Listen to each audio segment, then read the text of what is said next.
Hello and welcome to iQuanta's YouTube channel dedicated to your success as a B School aspirant.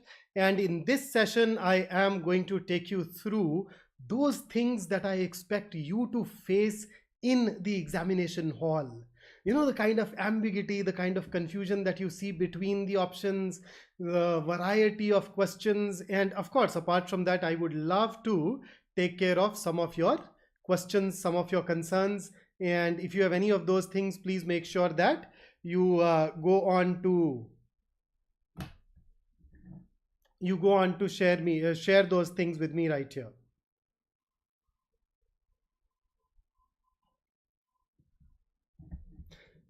So अब तो आ गए यार. Very good afternoon, Adil, Muskan, Harsh, Abhishek, Aditya. I'm sorry that you had to wait. I accidentally went live on some other session, but I fixed it the moment I got to know of it.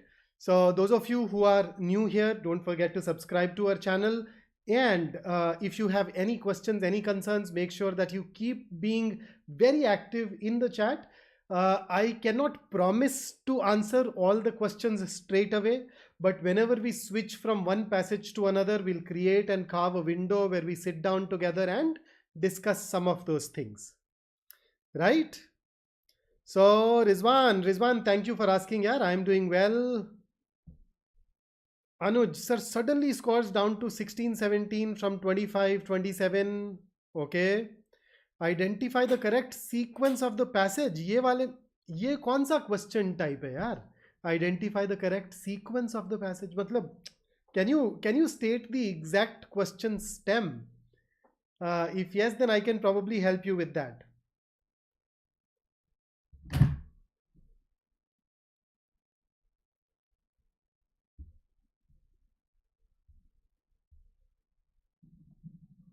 सो देखो, अभी मैं तुम्हारी तरफ देख रहा हूँ. मैंने साथ में एक और दूसरी स्क्रीन सेट कर ली है. इस स्क्रीन पे जब मैं देखूंगा तो I essentially be reading your messages.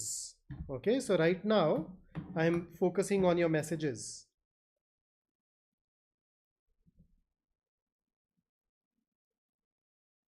कहाँ गई भाई chat?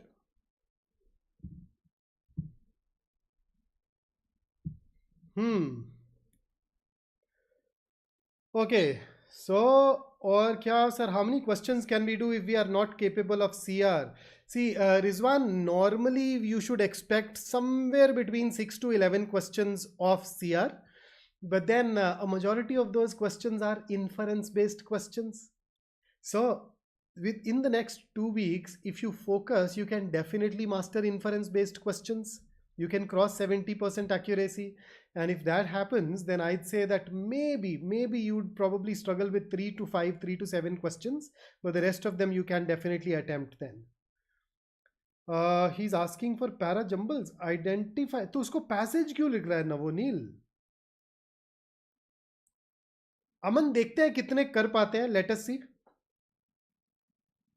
Used to score consistently above 30. Suddenly in few mocks score went down drastically. Woo. Okay.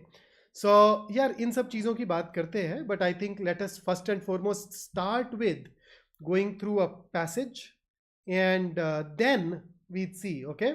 So those of you who have worked with me in these live sessions in the past, you already know the process. Those of you who are new here, the entire sequence happens in 2 phases. Phase 1 is where you go on to read the passage and answer the questions, and phase 2 is once the passage and the questions are done, when you've attempted it, I come back, we revisit the passage where I take you through the passage. In between, if there is any part of the passage that you struggled with, we go ahead and talk about that as well, and then we go ahead and review the questions. And when you go on to share your answers with me for the various questions, what I typically do is that I end up writing those answers down, and those are the ones that I pick up and discuss. Right? Chaliye, so let's go ahead and start. Aman, YouTube wale sessions में PDF नहीं यार. I don't even know from where all people are attending it, so it becomes difficult to ensure that it reaches everybody. But you can always use the seeker of your YouTube video to refer to the passage while attempting the questions. So let's start. Okay, so here is the first paragraph, and I plan to take you through all these questions, all these things, mostly paragraph by paragraph. So let's start. Once you are done reading it, let me know so that I can switch you over to the next one. Radio silence from me moving forward.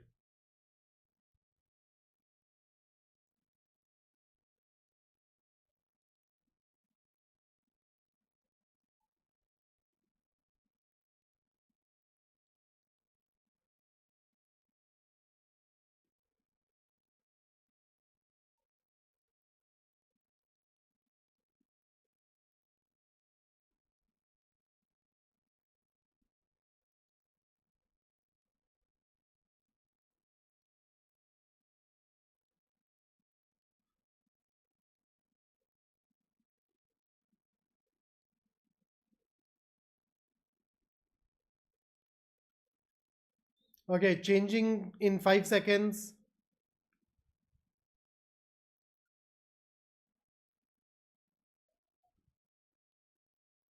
Next.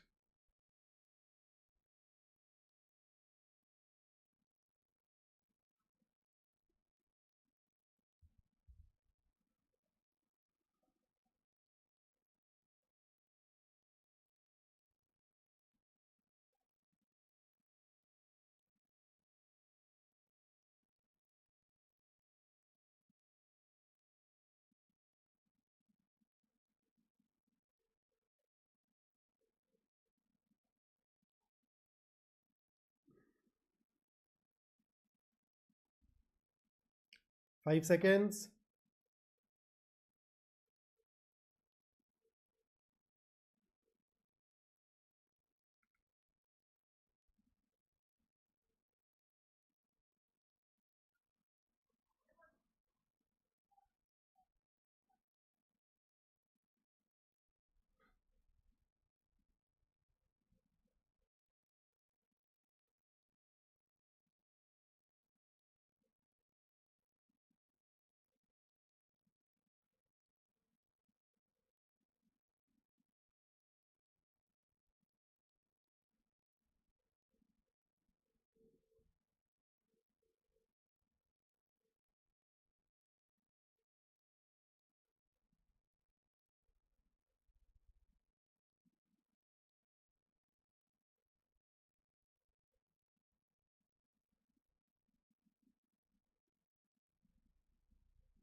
Five seconds.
Okay, so with that, we are through. We are done with the passage.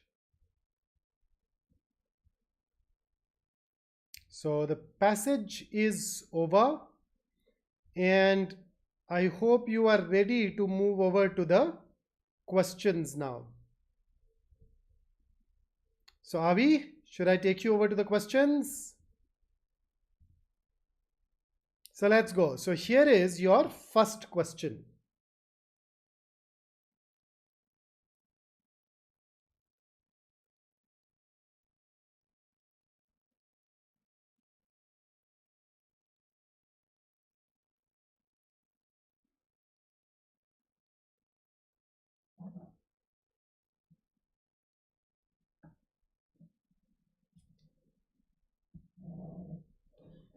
Hemant का सही है, उसने question से पहले ही answer देना शुरू कर दिया है भाई, दैट्स द स्पिरिट, हाँ।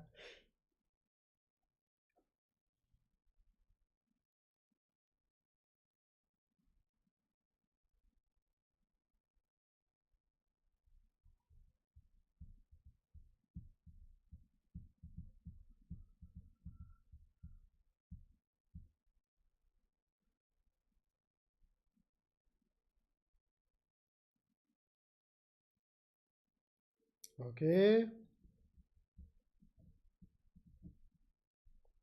so I've seen two different answer choice competing against each other. Third one has also made an entry.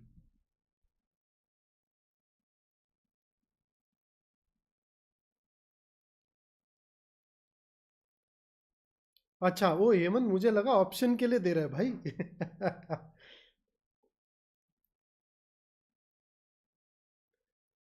Okay, so moving over to, I think most of you are pretty almost there. So 10 more seconds and we switch over to the next question.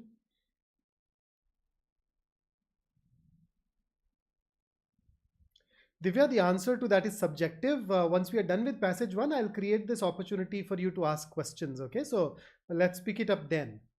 So question number 2.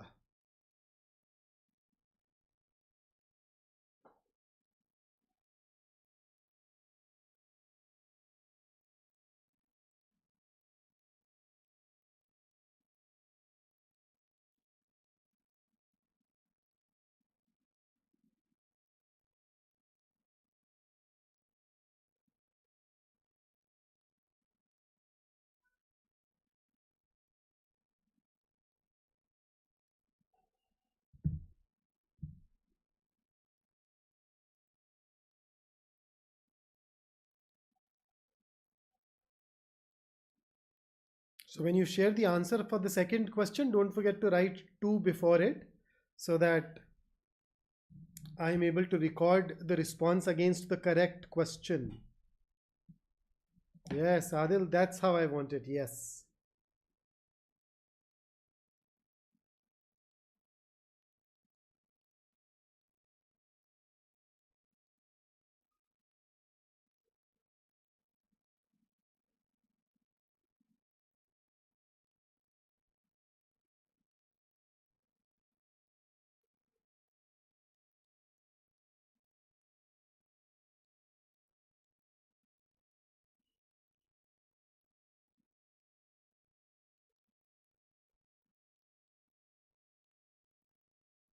Okay, so I see loads and loads of D's.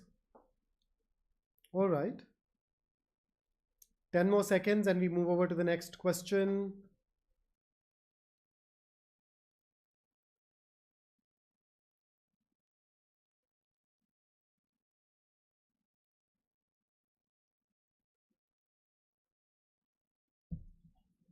Oh, a new option has made an entry.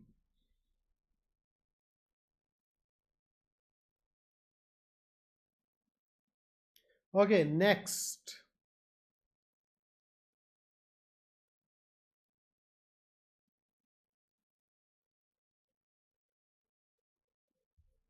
So question number 3. What's your answer? Hemant, we plan to discuss all the questions because I mean, there is no question where there is a consensus, but we don't do that in between, right? So you solve it, go through all the questions of the passage, then we come back and dive into it.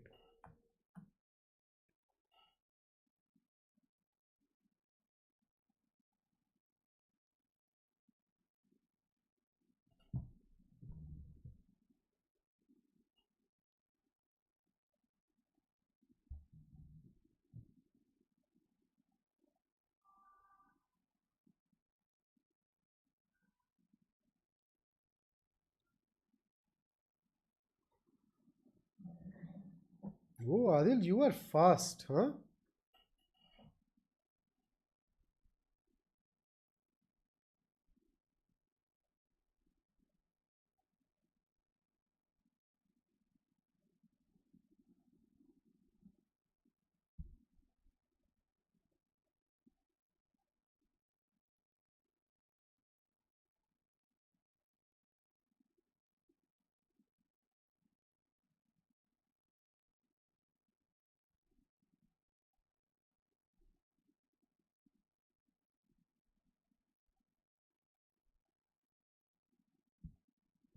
Okay, so we are getting A, we are getting B.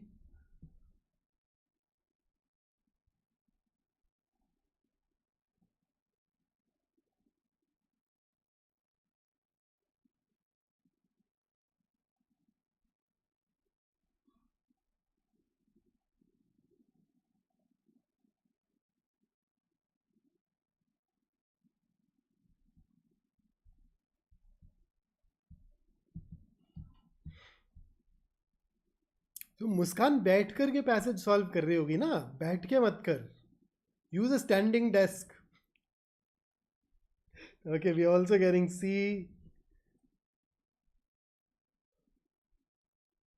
मतलब D ही को गोद नहीं लिया किसी ने, बाकी तो सब ले लिया गया है.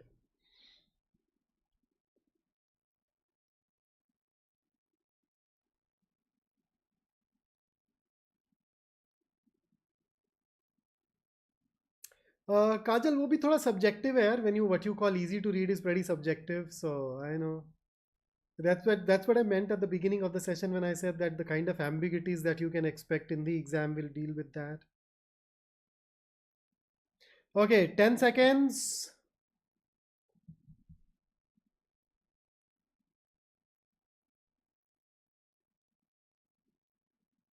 And here comes the last question of passage 1.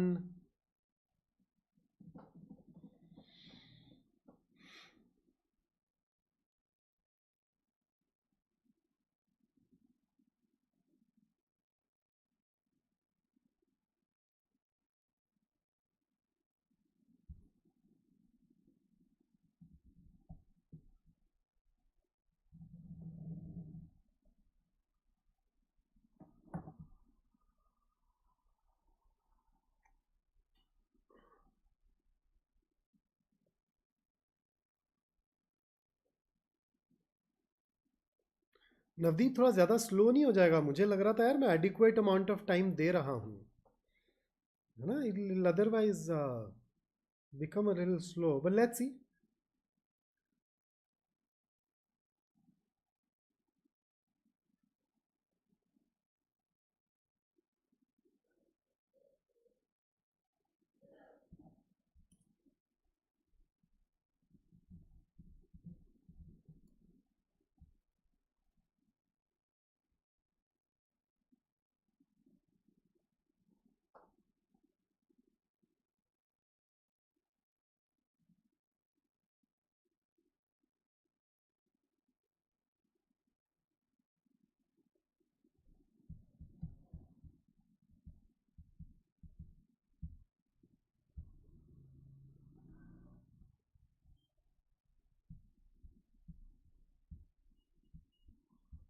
Oh, okay, D as well.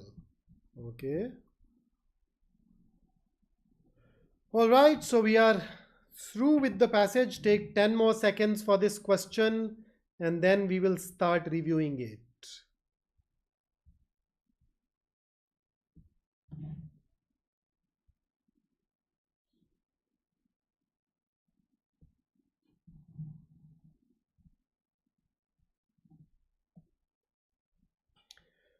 All right, so let's go ahead and move back to the passage now. So let's see.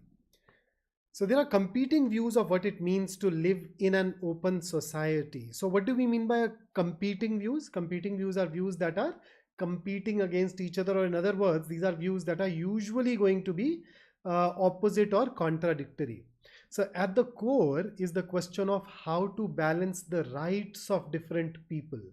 How do you make sure that one group's liberties do not infringe on another's?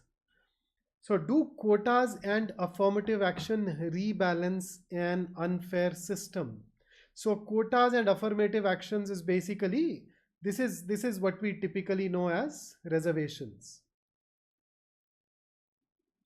So do reservations rebalance an unfair system, or are they just another form of discrimination? Remember, reservations are, for that matter, also known as reverse discrimination. Does allowing a transgender person to use a bathroom that aligns with their identity sideline the rights of others? Has hashtag Me Too movement given too much weight to victims' voices? over due process for the accused? The answer to such questions have been many, varied, and extremely divisive. So basically, in a society, how do we balance the rights of different people? There are many different views on this, and they are competing. They at times are contradictory and divisive. So if you look at this entire part, right from here, how do you make sure to this? This is basically nothing but an elaboration. Okay, so the first two sentences are essentially the essence of the paragraph. Then next, the debate can be broadly divided into two camps. So actually there are many voices, but you can club them into two groups. On one side are those who believe that inequalities have been built into systems by a particular group.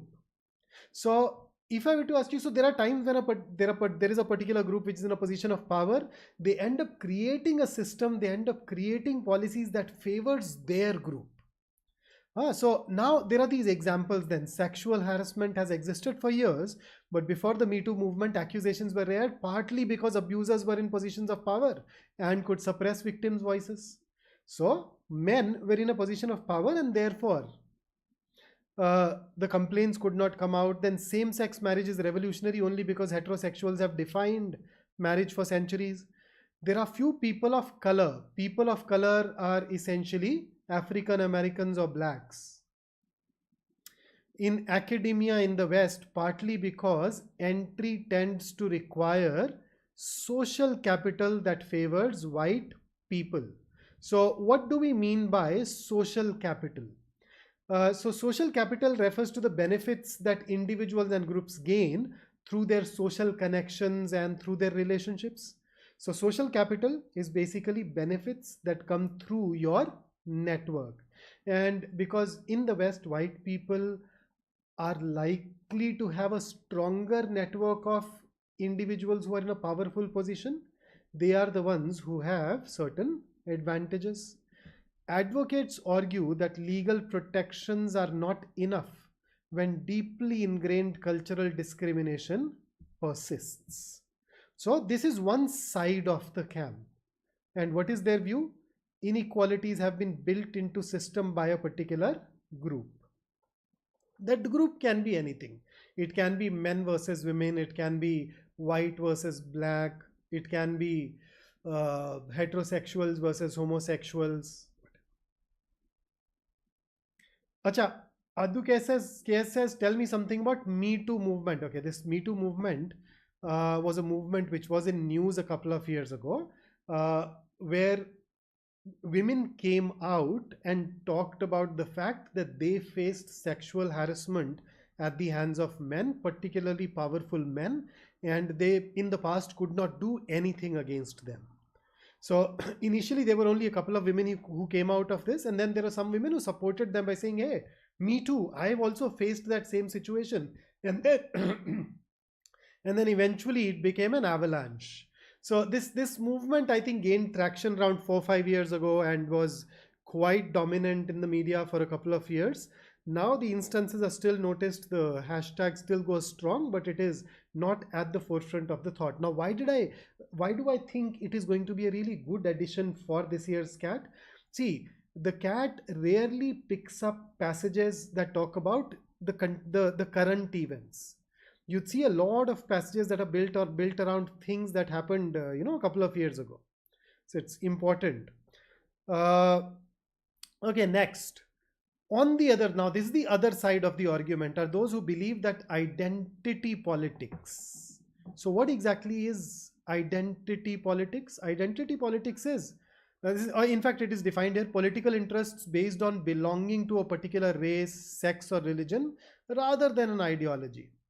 So identity politics is where you identify yourself as a member of a particular group, and whatever you do is aimed at strengthening that group. So there is no core ideology. It's just that my group is supposed to be the strongest group. And so on the other side of the argument are those who believe that identity politics and political correctness have run amok. When something run amok, it means that it behaves without control in a very wild and dangerous manner. So they argue that they are being discriminated against in a process of reverse racism or sexism or tokenism. So come to think of it, think of reservations. People who are at the receiving end of the reservations, people who believe that, hey, I could have gotten this opportunity, but I did not get it because of reservations. They at times say that, yeah, this is now reverse discrimination, isn't it? So quotas force companies and universities to look at identities over qualifications. So that's about those reservations. The Me Too movement has become a witch hunt that takes all accusations at face value and fails to give the accused a chance to defend themselves. So during that movement, a witch hunt is basically where you do not even require sound, solid evidence that somebody is a witch. Here in this case, that somebody is a sexual harasser. And that accusation itself at times led to enough harm faced by that particular individual. Maybe some of you remember the Johnny Depp case. Okay, then Orwellian thought police. Oh, what is Orwellian? Orwellian as an adjective is used to describe a political system in which the government tries to control every part of people's lives.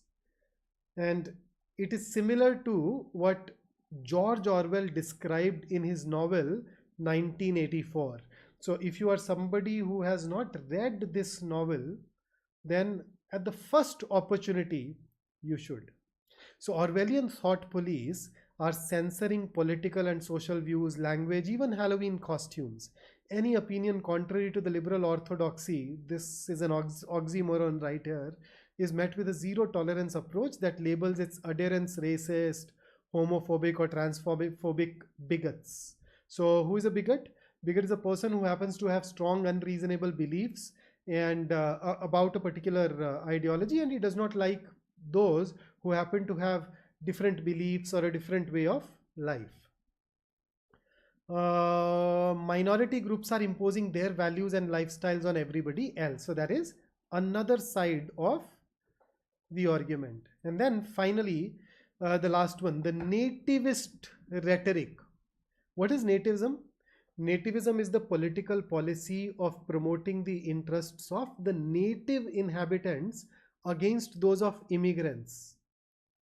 So you notice in some countries you have these speeches where these speeches which are full of politicians saying things like we should not allow immigrants to come in, we should restrict their entry and all that. We have seen that in the US, the UK, even in India. So nativism, promoting the interests of the native inhabitants against those of immigrants. So the nativist rhetoric, partisan politics. The meaning of partisan is somebody who's a firm adherent to a party or a cause or a faction, especially somebody who exhibits absolutely blind, prejudiced, unreasoning allegiance towards something. So partisan politics is where you believe that your political party is right no matter what. You'd refuse to hear anything against it.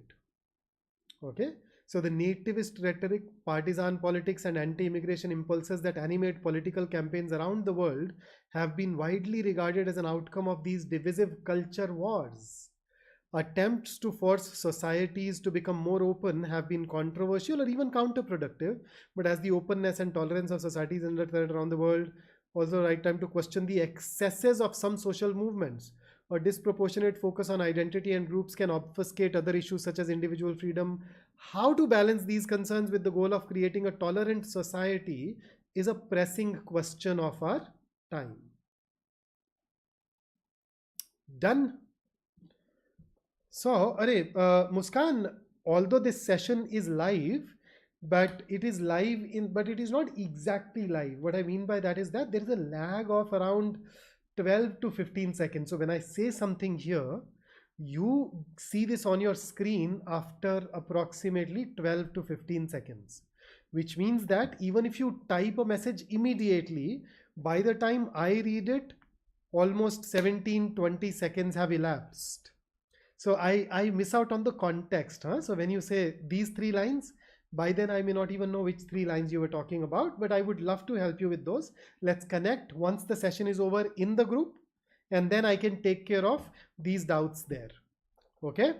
So question number 1, which of the following best reflects the central theme of the passage? So what do you think? What is this passage about? This passage is essentially about the debate centered around open society, right? So there are basically what, 2 factions. There are people who believe in equality for everybody, and then there are people who say that these movements are carrying things a bit too far, and these movements are also obfuscating some of those other issues, going by the second last paragraph. So let's start.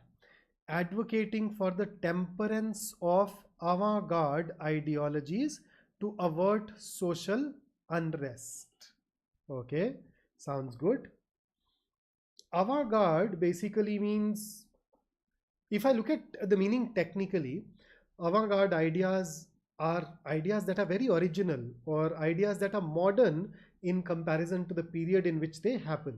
So in this particular case, avant-garde ideologies are these modern ideologies that are challenging the status quo.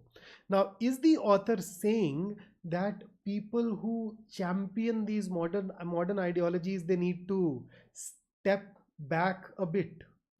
They need to stop being very vocal, because if they do that, there'll be social unrest. Is the author asking them to step back? Nope. The author has criticized in a particular sentence where he says that some of these social movements have carried things a bit too far, but these social movements are the avant-garde ones or the traditionalist ones. We don't know. So we cannot single it out, and therefore A is eliminated. Okay, B. Fostering a dialogue among divergent viewpoints concerning societal openness. Fostering a dialogue. What do we mean by fostering a dialogue? Fostering a dialogue means nurturing a dialogue. It means opening the doors to a dialogue. So the central theme of the passage is that we need to open the dialogue among divergent viewpoints. Those divergent viewpoints already have dialogue. They are already talking to each other. Remember the very first paragraph, last sentence, there are many divergent viewpoints, at times even divisive. They can be broadly put under 2 groups. So the dialogue is already happening. It is just that the movement ahead from those dialogues is not happening. So it is not fostering a dialogue. He's not saying they should talk. They're already talking. But they may not be listening to each other. That's something that the author has presented as a challenge in the very last paragraph of the passage. But let's keep it in the running. Let's check C. Pursuing a resolution to the contentious debates enveloping societal norms. Do you see that this is broad? Are we talking about all the societal norms, or are we talking about the ones which are centered around open society? Remember, in the main idea question, you can have answer choices which are broad, answer choices which are narrow. We are supposed to identify those, so that helps us eliminate C. And D, highlighting the bitter debates between the proponents and opponents of open society and how it overshadows other important issues. Has the author talked about these bitter debates? Does he bring those in the light? Yes. Does he say that it is obfuscating the other important issues? Yes. So basically it is going to boil down between B and D, but in B we are saying fostering a dialogue is already happening. In this passage, the author has not really shared his opinion in that sense. He's just told us this is what is happening and this is the challenge. So he's not really moved towards solutions, and that allows us to eliminate option B and choose option D. So in this question, I expected B versus D to go on and trouble a lot of people.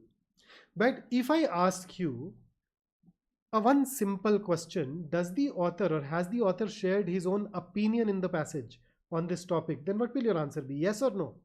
If yes, then what is that opinion? So you'd realize that once you start thinking of it, you'd suddenly realize that, oh, the author has merely presented things, presented both the viewpoints and their implications. He has not really presented his own opinion in that sense on what is to be done. And that's why D.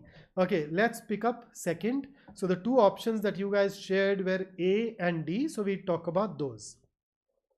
So which of the following options would the proponents basically means supporters of systemic inequalities are likely to disagree with, except? So there are some people who are supporters of systemic inequalities. What are they likely to so they are likely to disagree with, except. So except basically means three of these things they are going to disagree with. One they will not agree with, one they will not disagree with. So the one that they will not disagree with, that is the one that is going to be our answer. So let's check. So here you go. You notice here is the side that believes that inequalities have been built into systems by a particular group. There are people who believe in this, people who believe there are systemic inequalities. What do these guys go ahead and support? Is it A, agree with? Is it A? Is it D? What is it that is going to be our answer here?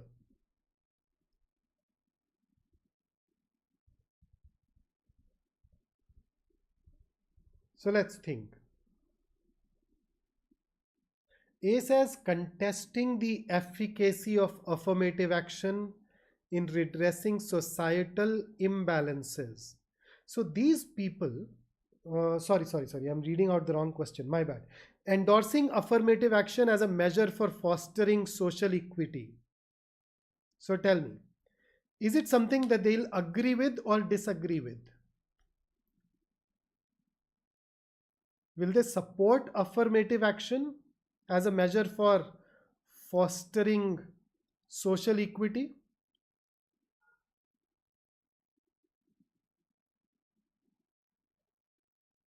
Tell me.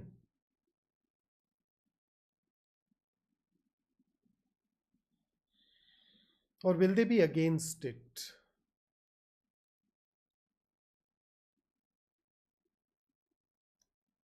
Can I please repeat explanation? Okay, so which of the following options? So I basically broke it down into proponents basically means supporters. There are people who are supporters of systemic inequalities. These are people who want to maintain the status quo. And in the second paragraph, there are individuals who say that there are inequalities in the system built by a particular group. So who is going to be a supporter of these inequalities? This particular group. This particular group who's benefiting is the one who is going to support these. So this particular group, is that group in favor of reservations? No, they will be against it. So they are likely to disagree with A.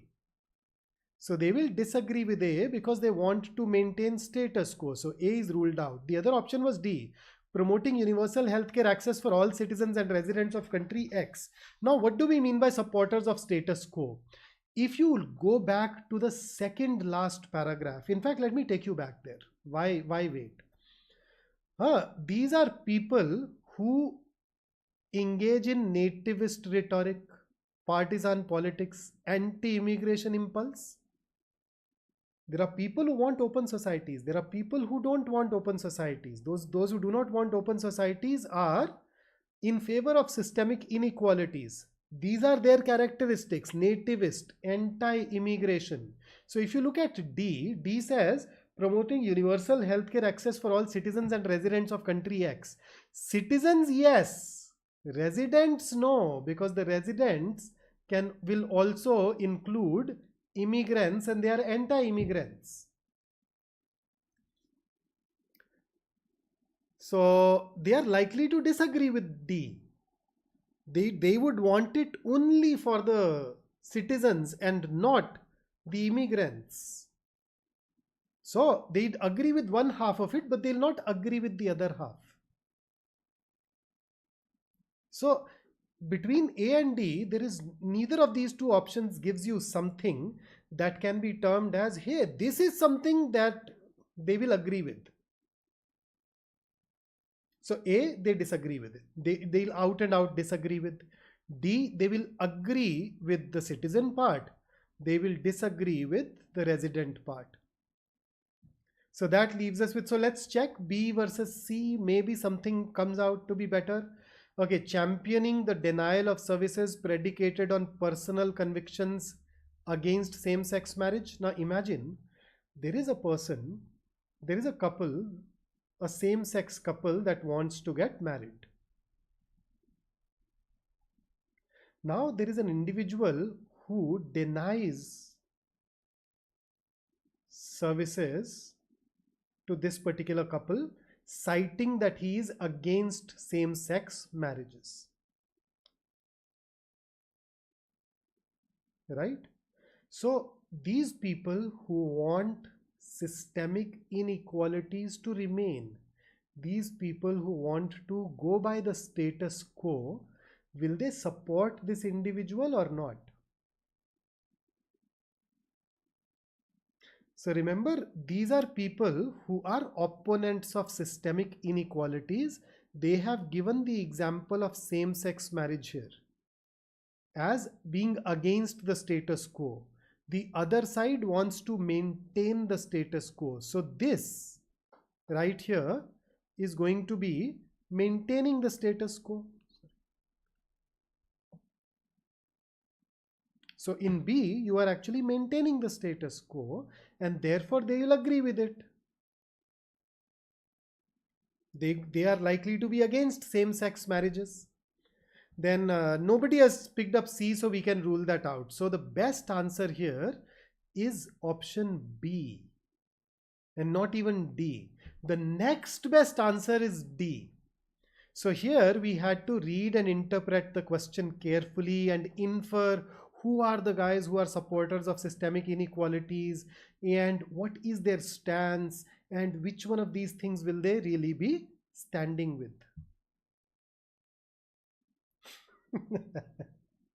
Ayush अब cat के इतनी पास तो यार कोशिश यही है कि सारी तरह की वैरायटीज आ जाए आज. Okay, next. So question number 3, I got A, B and C as our answers here. So let's start. Which of the following viewpoints would the critics of identity politics and political correctness likely endorse? So who are the critics of identity politics and political correctness? These guys, right?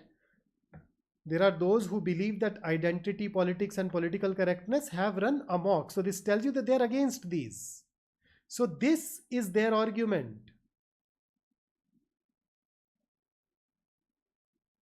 So go ahead, read this once.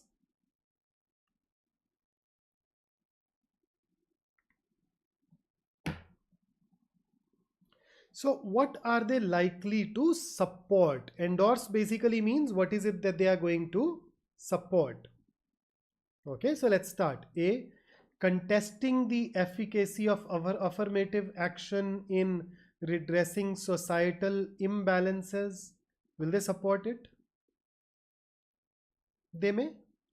Okay, B, repudiating the role of the Me Too movement in amplifying previously suppressed voices.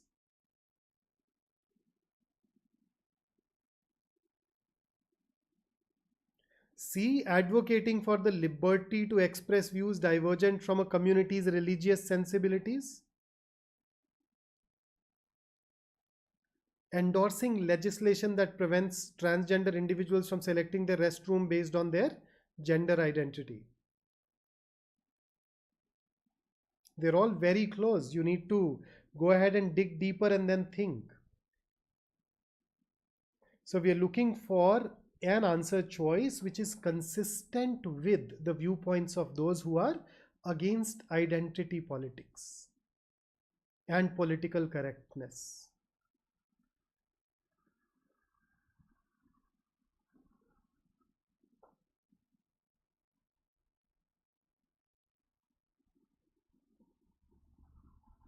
Now, those of us who thought B was easy to eliminate, and I'll tell you why. repudiating the role of the Me Too movement in amplifying, they don't question it. They say they don't question that Me Too does not amplify voices. They agree that Me Too movement amplifies voices. Their problem with it is that it can lead to a witch hunt. It can lead to an imbalance where somebody can hurl a fake or a false accusation and get away with it. So they're not contesting the fact that whether Me Too amplifies or not. They believe that it does amplify, but their problem is, should it be allowed to amplify? So B is ruled out. So what else?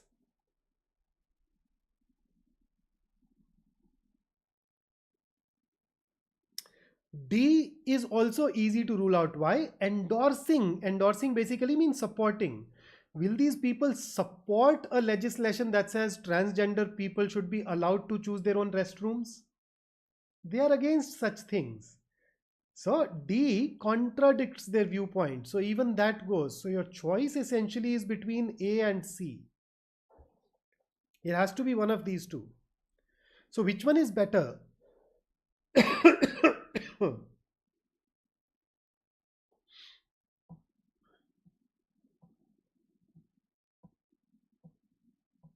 So if you've chosen A, why? If you've chosen C, why? Could you go ahead and drop your views? Here is the paragraph that you need to read in order to talk about it.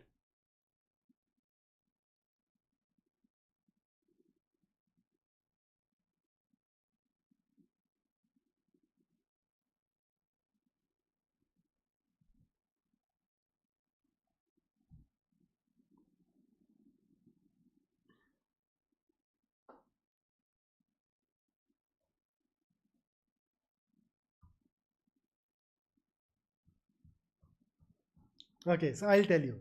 In A, we are saying that they are contesting the efficacy of affirmative action. So when you contest the efficacy, you basically raise questions on the effectiveness. They are not raising questions. They are declaring that it is wrong. They are out and out against affirmative action. They are not contesting the efficacy. They are basically saying that affirmative actions are useless. They are reverse racism. Right? So it brings in that slight distortion. Whereas when it comes to C, notice the second half of the paragraph. That, you look particularly this part starting from Orwellian thought police.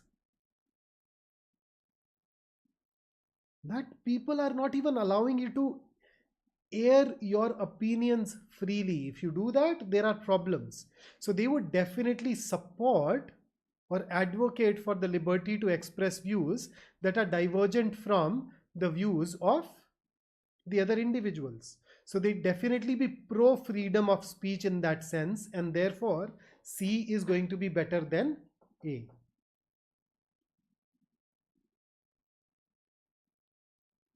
अरे prevents कहाँ से आ गया यार? ये इसमें कुछ गड़बड़ है.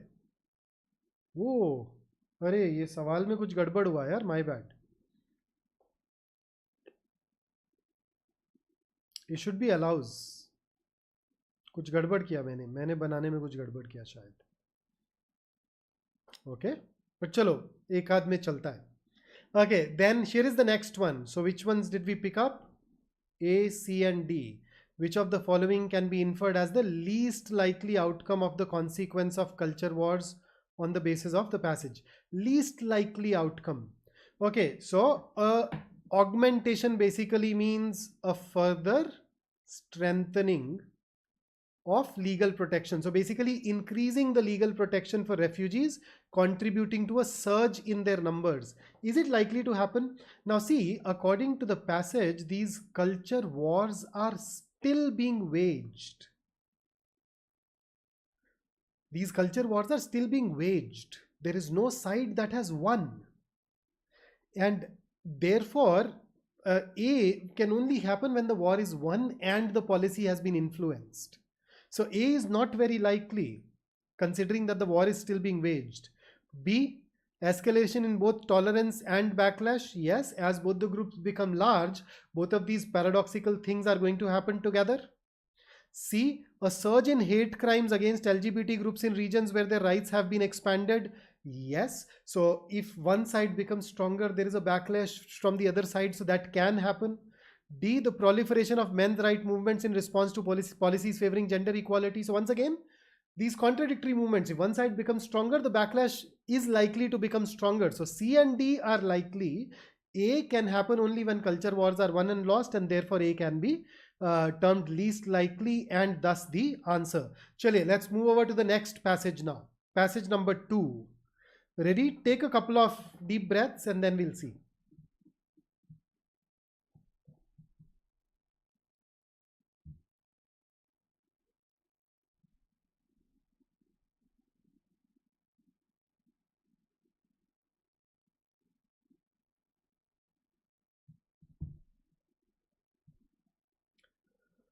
Let's see. Let's get into this now. Okay, so let's start. So, from sort of society, society, culture, anthropology to science.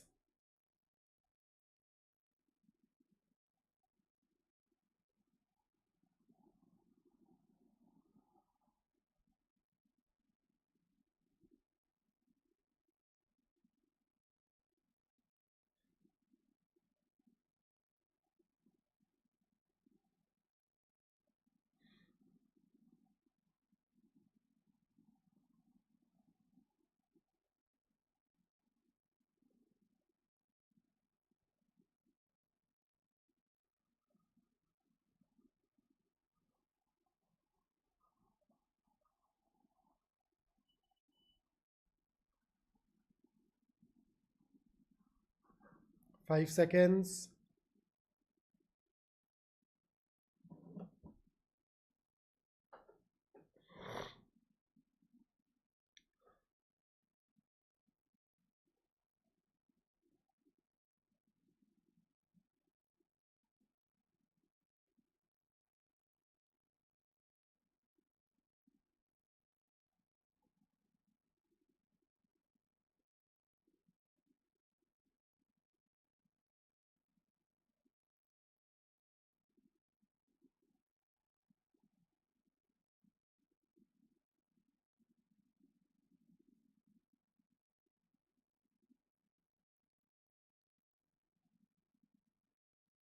Okay, taking you over to the next one in 2 seconds.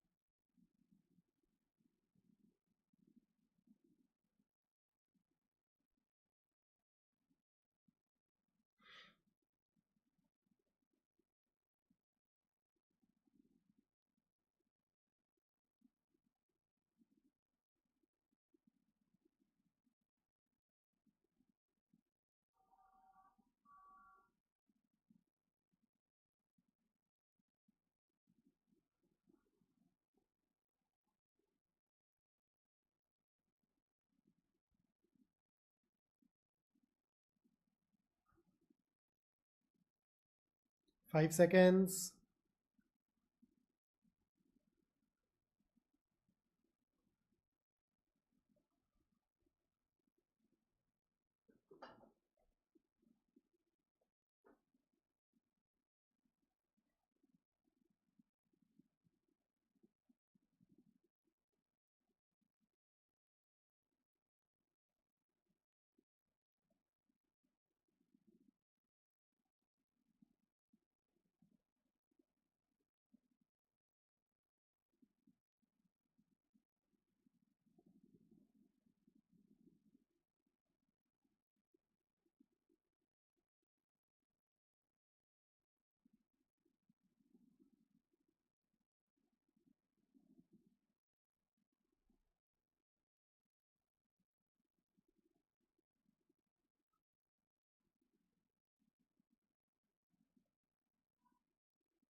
Last 5 seconds.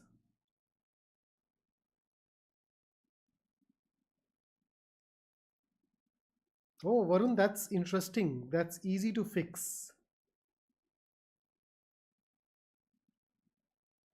Okay, so here is the first question based on the passage.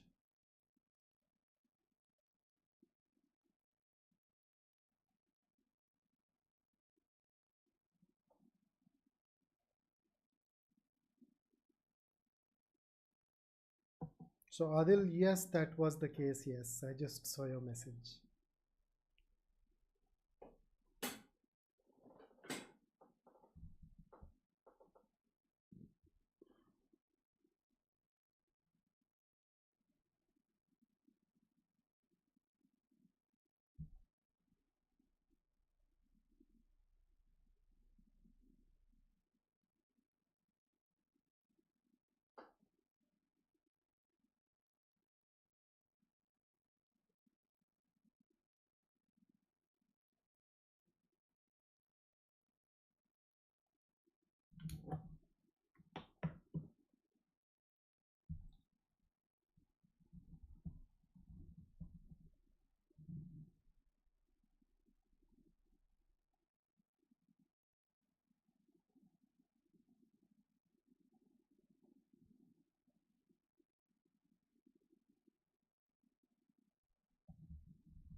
Okay, taking you to the next one in 10 seconds.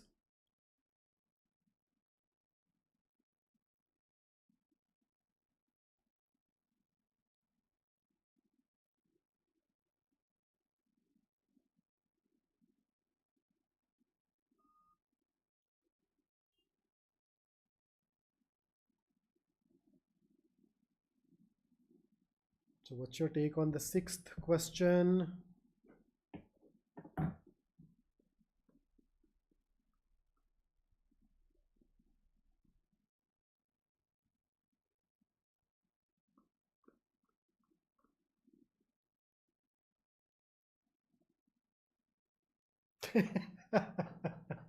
Muskan, I hope you realise that was a joke. पता चले तो cat के test centre पे बोलेगा नहीं मेरे को तो खड़े होके करना है, वो बाहर भेज देंगे.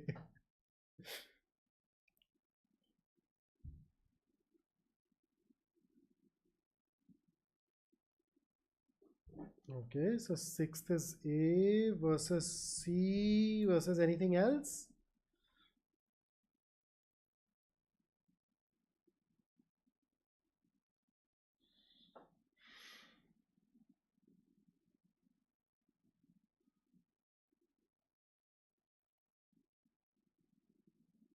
Okay, last 10 seconds.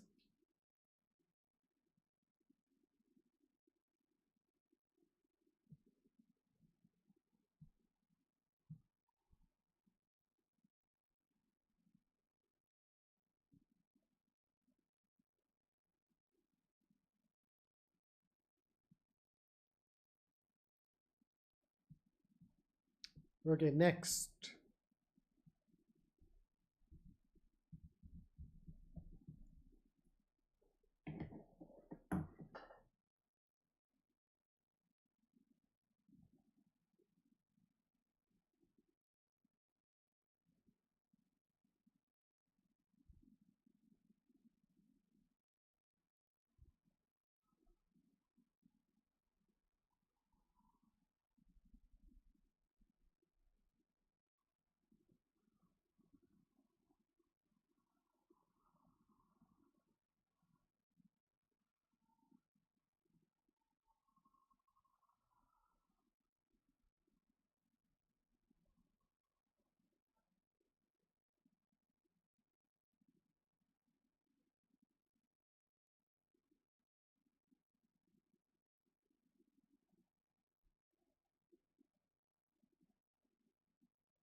So B versus D is what I've seen, with almost everybody giving D, an occasional B thrown in between. 10 more seconds.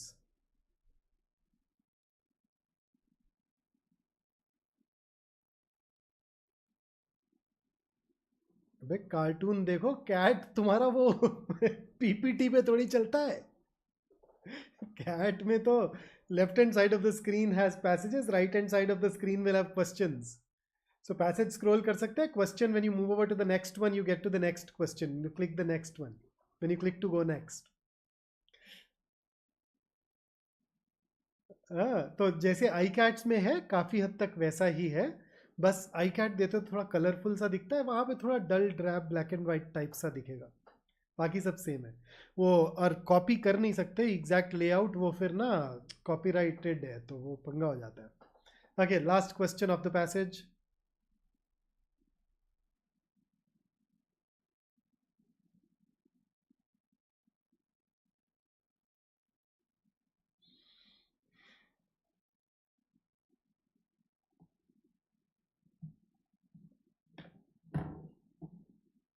Gunjan, are you sure?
अरे कार्टून देखो, यहाँ पे भी यार एक्चुअली यूट्यूब पे हो ना, तो सीकर यूज़ करके पैसेज पे वापस जा सकते हो. थोड़ा कम्बरसम है. अब पेपर में ऐसा नहीं होता है, स्क्रॉल करके आप साथ साथ पढ़ते रह सकते हैं. ओके,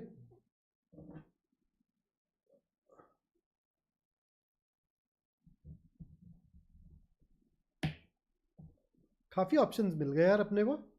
चलो चलते हैं. Let's now go ahead and get into the passage. So is there anything that you want to ask here on this particular page? कोई चीज़ है ऐसी जो आपको नहीं पता? I think I can give you some of the key words. So there is a word that has been used repeatedly here, and that word is entropy. So it usually refers to the idea that everything in the universe eventually moves from order to disorder, and entropy is the measurement of that change. Entropy is measurement of how disorderly things have become. आपने देखा ना, even at our houses, gradually things become disorderly. कमरा होता है ना, फैला फैला बिखरा बिखरा सा रहता है, and then you have to put in efforts to keep everything back in place. If you stop putting in that effort, then we say the natural tendency is for things to become disorderly. So that's basically entropy. So एक तो ये चीज. So anything else on this particular paragraph? Okay, let's move on to the next one. Anything here?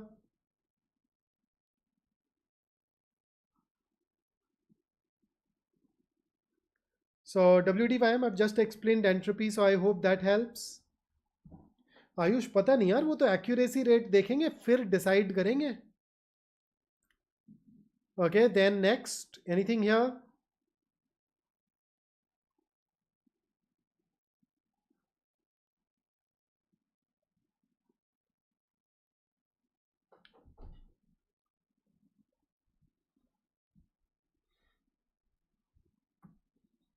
And then next,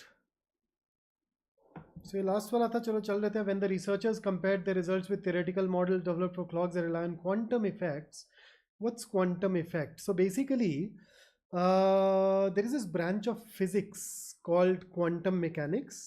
It's a fundamental theory that describes the behavior of nature at and below the scale of atoms. So at subatomic scales, how nature behaves. So that's quantum mechanics.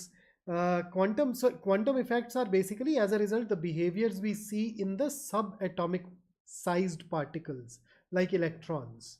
So these particles behave a lot differently than the larger matter that we observe in our daily life.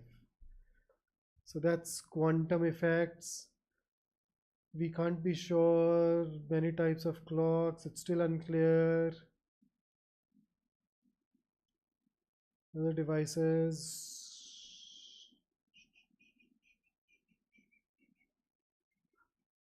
Then we have thermodynamics is another term that we have here. So what is thermodynamics? It's a branch of physics that deals with heat, work, and temperature and the relationship to energy, along with the physical properties of the matter. So you remember, I think a lot of us know about the law of the conservation of energy.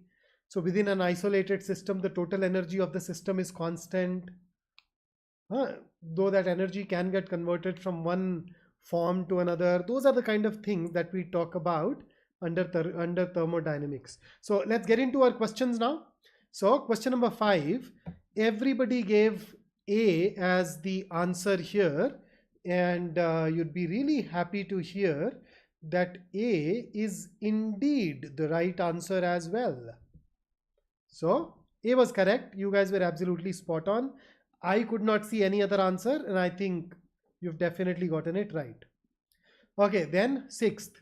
Which one of the following sets of words and phrases serves best as keywords for this particular passage? It is C. So 2 options that I got were A versus C, but you notice A starts with electric current.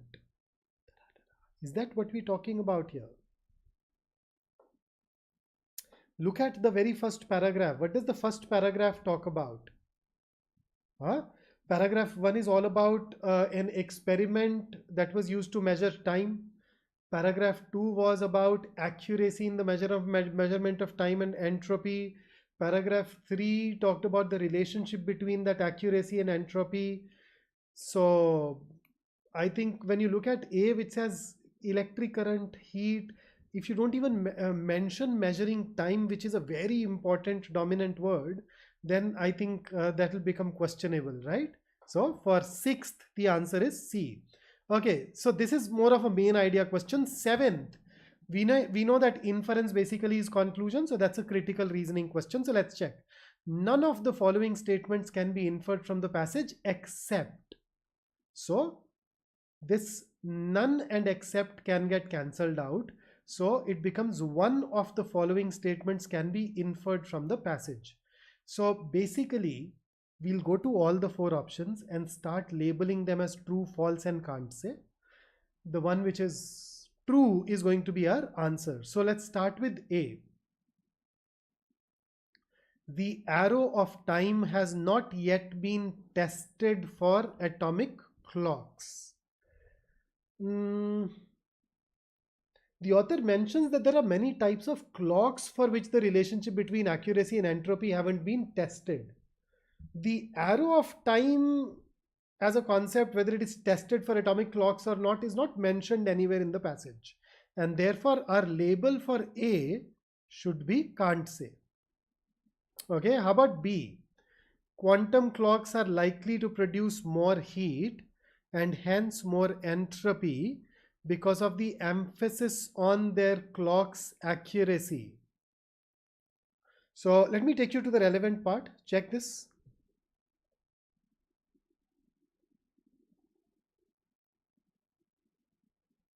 So we know that when you try to become more accurate, you release more heat. And thanks to this, we know that they push the quantum limits of accuracy. So they are likely to produce more heat. So A was can't say, but second is true. Okay, let's look at C. Grandfather clocks are likely to produce less heat. Well, you can check this particular part where grandfather clocks are mentioned. A clock that creates most possible entropy would be maximally accurate is not the right idea. It's a large, inefficient grandfather clock. So it does not really produce less heat. It actually produces more heat for the accuracy that it shows. So it'll be either false or can't say. It is definitely not going to be true. And then let's talk about D. a clock with a 50 nanometer thick membrane of silicon nitride has been made to vibrate, producing electric currents. Well, let me take you back to the relevant part of the passage. It says that it is vibrated by an electric current. So does it consume electric current in order to vibrate? Yes. Does it produce electric current as a result of that vibration? We don't know. We don't know. So therefore, this is going to be can't say. So if I quickly recap those labels, can't say, true, can't say, possibly false, D, can't say. And therefore, the answer has to be option B. A lot of us chose D erroneously. Look at this. He's saying producing. We don't know whether it produces electric current or not. It uses electric current to vibrate. That's what we know. So this is a part which is wrong. So Gunjan, in your thought process, you said that D is mentioned. Whereas what did I say? D is not mentioned. The passage does not say that it produces electric current.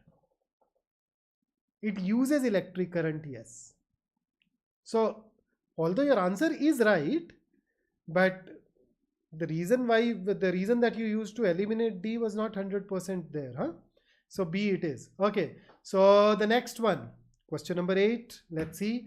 The author makes all of the following arguments in the passage except that. So let's check. A, the relationship between accuracy and entropy may not apply to all clocks. Is it an argument that is mentioned in the passage? Let me see if I have copied down the relevant part here, or I think I'll need to take you back.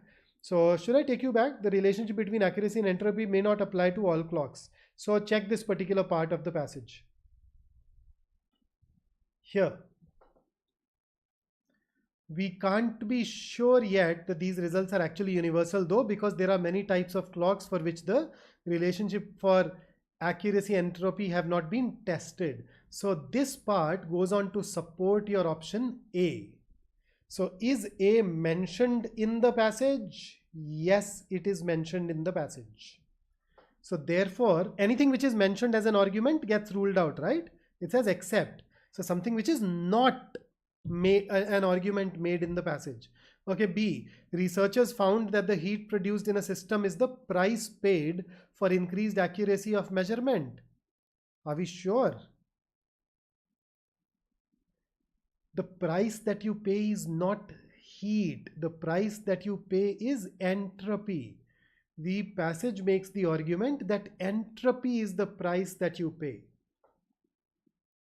When we try to make clocks more accurate, heat is not mentioned as the price that we pay. Heat is just a byproduct. So this is a distortion of what the passage says.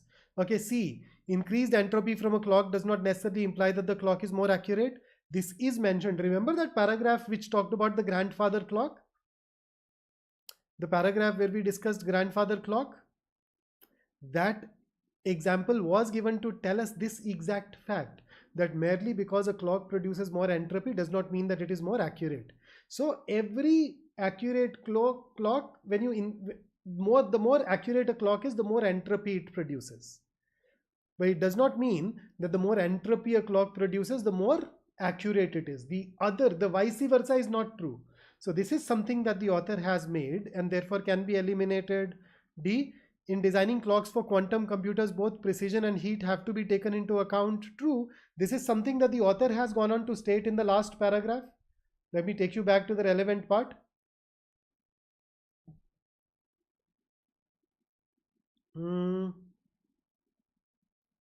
See this one.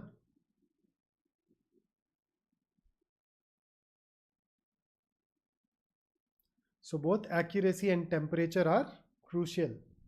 So this is mentioned in the last paragraph. So because it is an argument that is presented, that is made, we can ignore this as well. And thus the only argument that the author has not made is the one in B. The author makes the argument that entropy is the price that we pay. This option says heat is the price that we pay, which is, and these are of course not the same things, and therefore B should be our answer. So that takes care of our second passage. And at this juncture, let's hit a pause and let me take some of the questions that you have in your mind. So go ahead, batao. Koi question hai, koi sawal hai, kuch aur, something else other than practicing passages, anything else that you have in mind that you want to talk about or ask? Oh, Ujjwal, that's nice. That sounds great. Ayush, how can it be 4 out of 12? तुमने अगले 4 की prediction पहले बता दी हैं? Is it good to leave RCs related to chemistry or arts? Yeah, it is very subjective. In fact, somebody else also asked this a little while ago. How do you decide which passage is difficult? See, this process is very subjective. What is easy and what is difficult depends on you.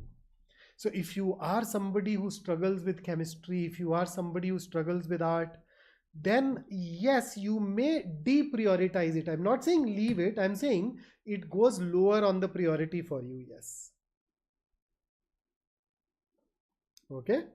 How many RCs are you planning to solve today? So I can solve as many as you want to, but अभी और है मेरे पास. तो जब तक तुमसे हो रहा है करो, जब तक मुझसे हो पा रहा है करते. Let's see.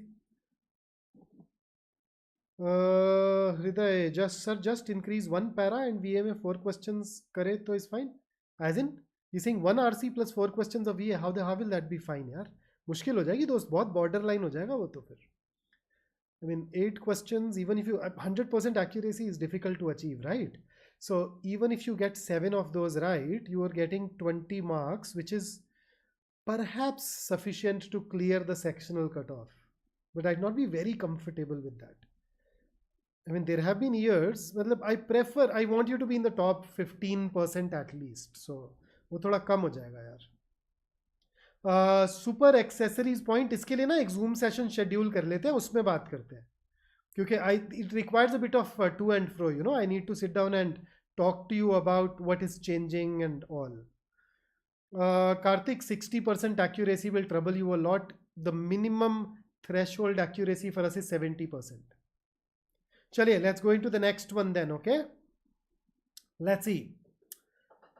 So, let's start.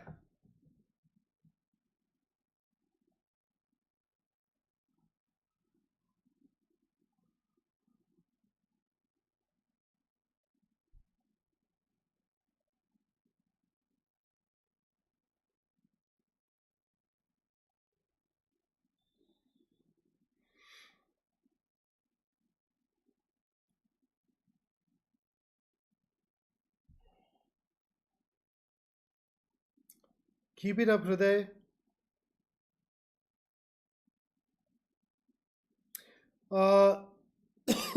Ujjwal, we do write mocks for test taking stamina and finalizing of the strategy, but PYQs is a really good idea at this juncture. Varun says, Varun, bare minimum is sectional cutoff, right? So you want to be 21 plus, okay? You want to get more than 21 marks, which should put you in the top 15% most of the years. In fact, all of the years. I mean, of course, there have been years when you can be in the top 15% at even a score of 17, but to be on the safe side, 21 तो कम से कम लाने.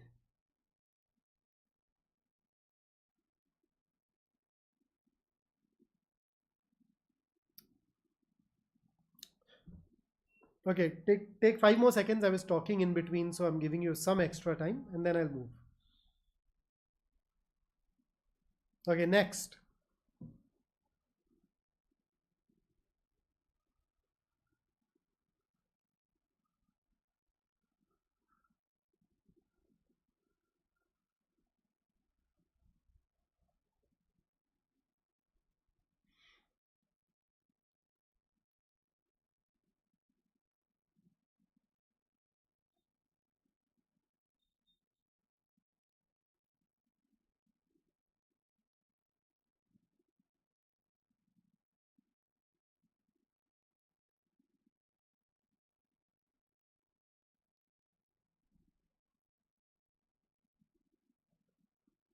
Pallavi, this is not a PYQ. This is from our material. So there is a possibility that it probably is, there is a probability that somebody used it in some section test or session somewhere.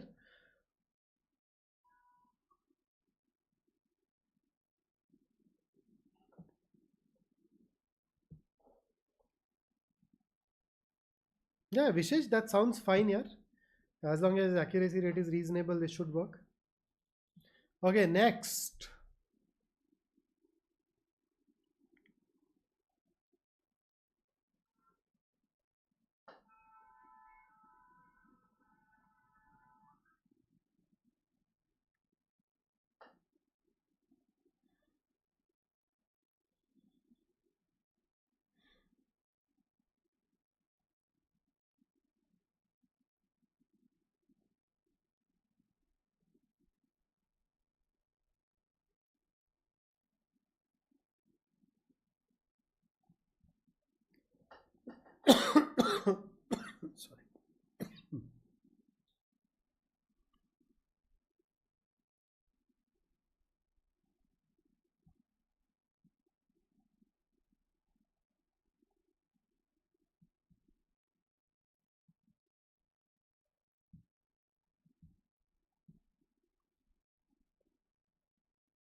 Okay, next.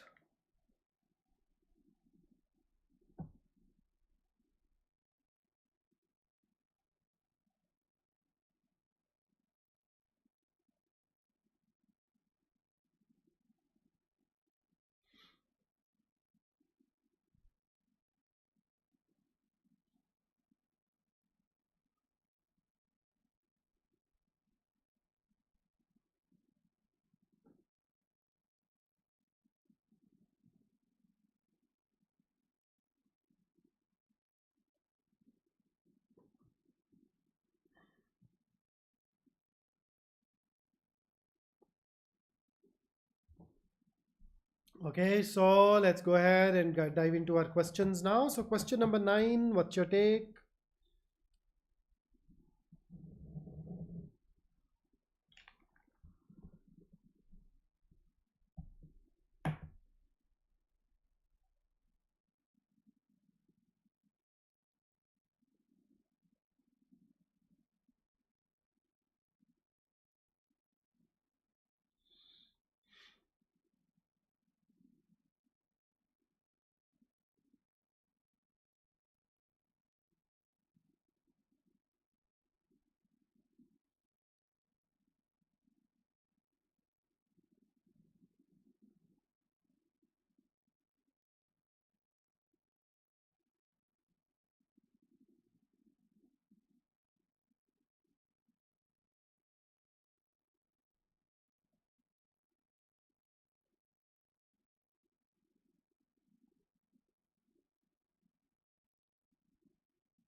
Okay, 10 more seconds.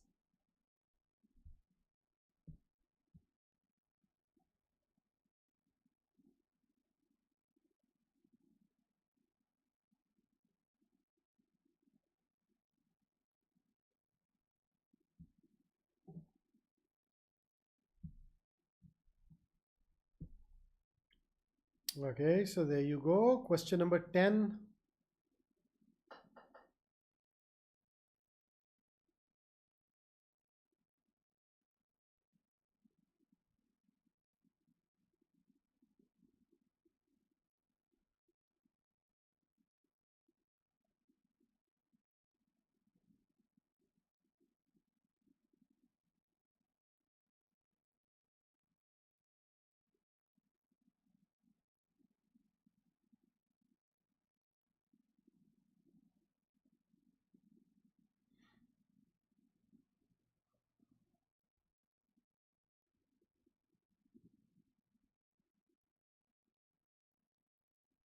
Varun, is that about 10th? Is that for question number 10? Should I jot down both of these? Or is that for 9th? Because the answers that I got were A and C.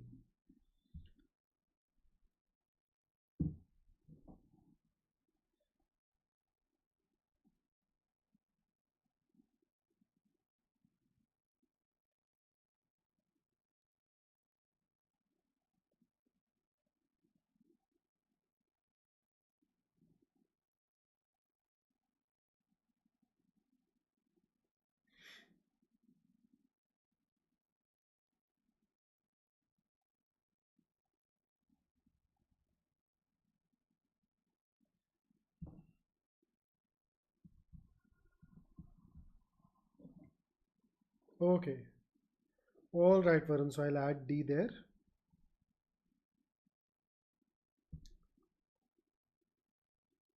10 more seconds.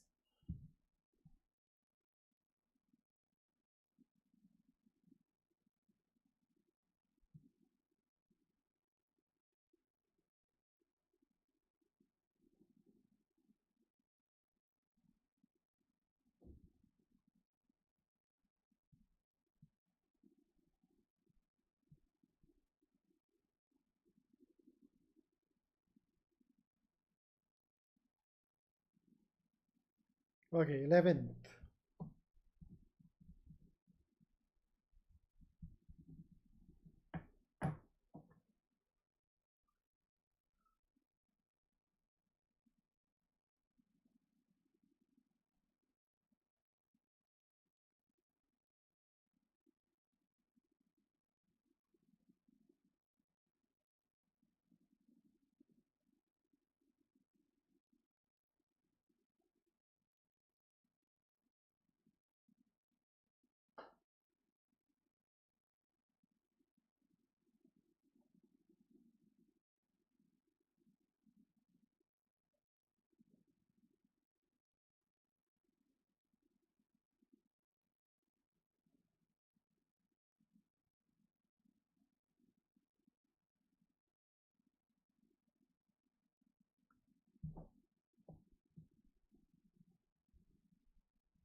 Oh, D as well. Okay.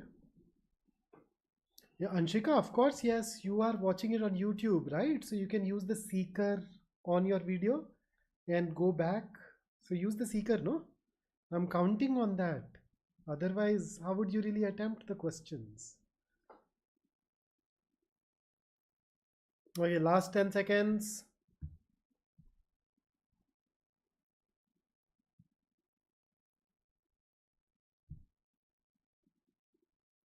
So question number 12.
Mm-hmm.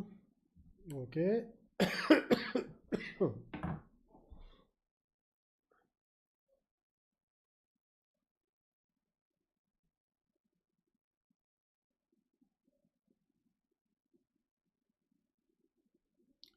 All right. So with that, let's take 10 more seconds and then we will go ahead and start talking about it.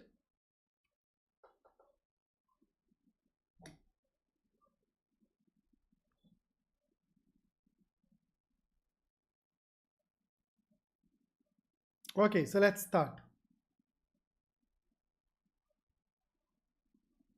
So anything that you want to talk about here in this particular paragraph? It has one technical word, ecosphere. Ecosphere is the area on and around the earth where life exists. And when the passage says multiple ecospheres, you're basically talking about different areas where you have distinctly different kind of species that live, right? Anything else? My journey involved crossing 6 time zones. By the time I actually set foot, traveling for profound in this sense will be something that you experience or feel very strongly.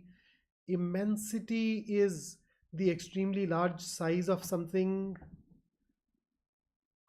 Then the next one, 650 million years ago, a giant amalgamated southern supercontinent. More or less fine, I think. Okay. mm,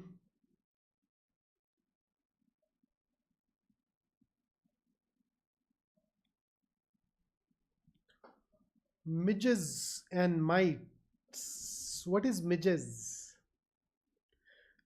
Midges basically is a small, any small fly, like mosquito sized flies that fly in groups are called midges, and they often bite.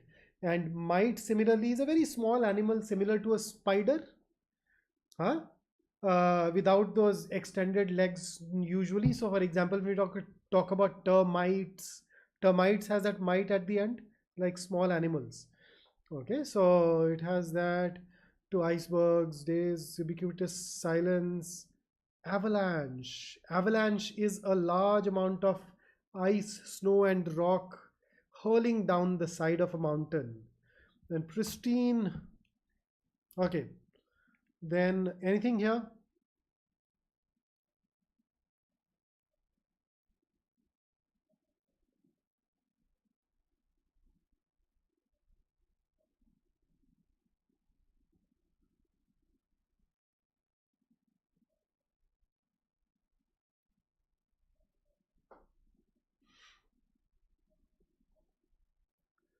Okay, consecrate. Okay.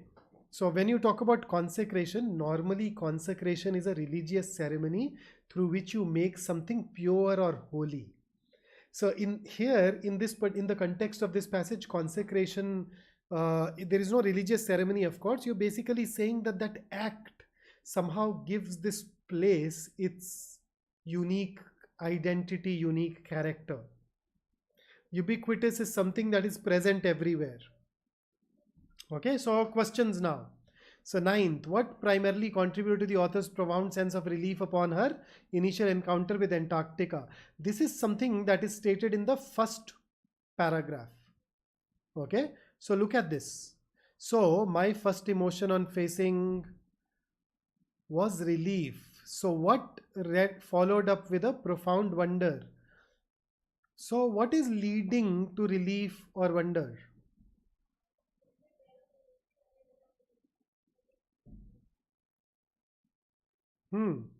What is leading to it?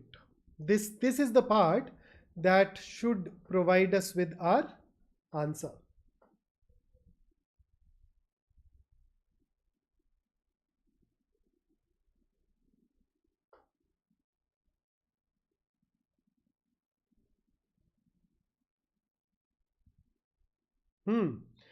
So in this case, so my first emotion on facing this landscape was relief. So can I say Antarctica's expansive white landscape and uninterrupted blue horizon? That's just a description of Antarctica. So this is a conclusion. So tells you it is a conclusion, and the premise is this. So in all probability, it is linked with the fact that the person had been traveling for a long time. So this first part of A is definitely correct. The other two things are okay, you can get them from what is stated previous, and therefore you are right. The best answer is going to be A. Let's look at 10th. So the options that I got for 10th were A and D. In contrast to the ancient supercontinent Gondwana, contemporary Antarctica remains distinct in all aspects except. So basically, three of these answer choices talk about the differences between Gondwana and Antarctica. One does not talk about the difference between these two places. So Gondwana's configuration is a massive contiguous landmass as opposed to Antarctica's isolated disposition. Does this capture the difference? Yes, it does. There was a part when Antarctica was a part of Gondwana, and then there is this breakup happened into different countries mentioned. So is this a difference between the two that is mentioned in the passage? Yes. B, the temperate biodiverse climate of Gondwana versus the frigid barrenness of modern Antarctica. This difference is also valid.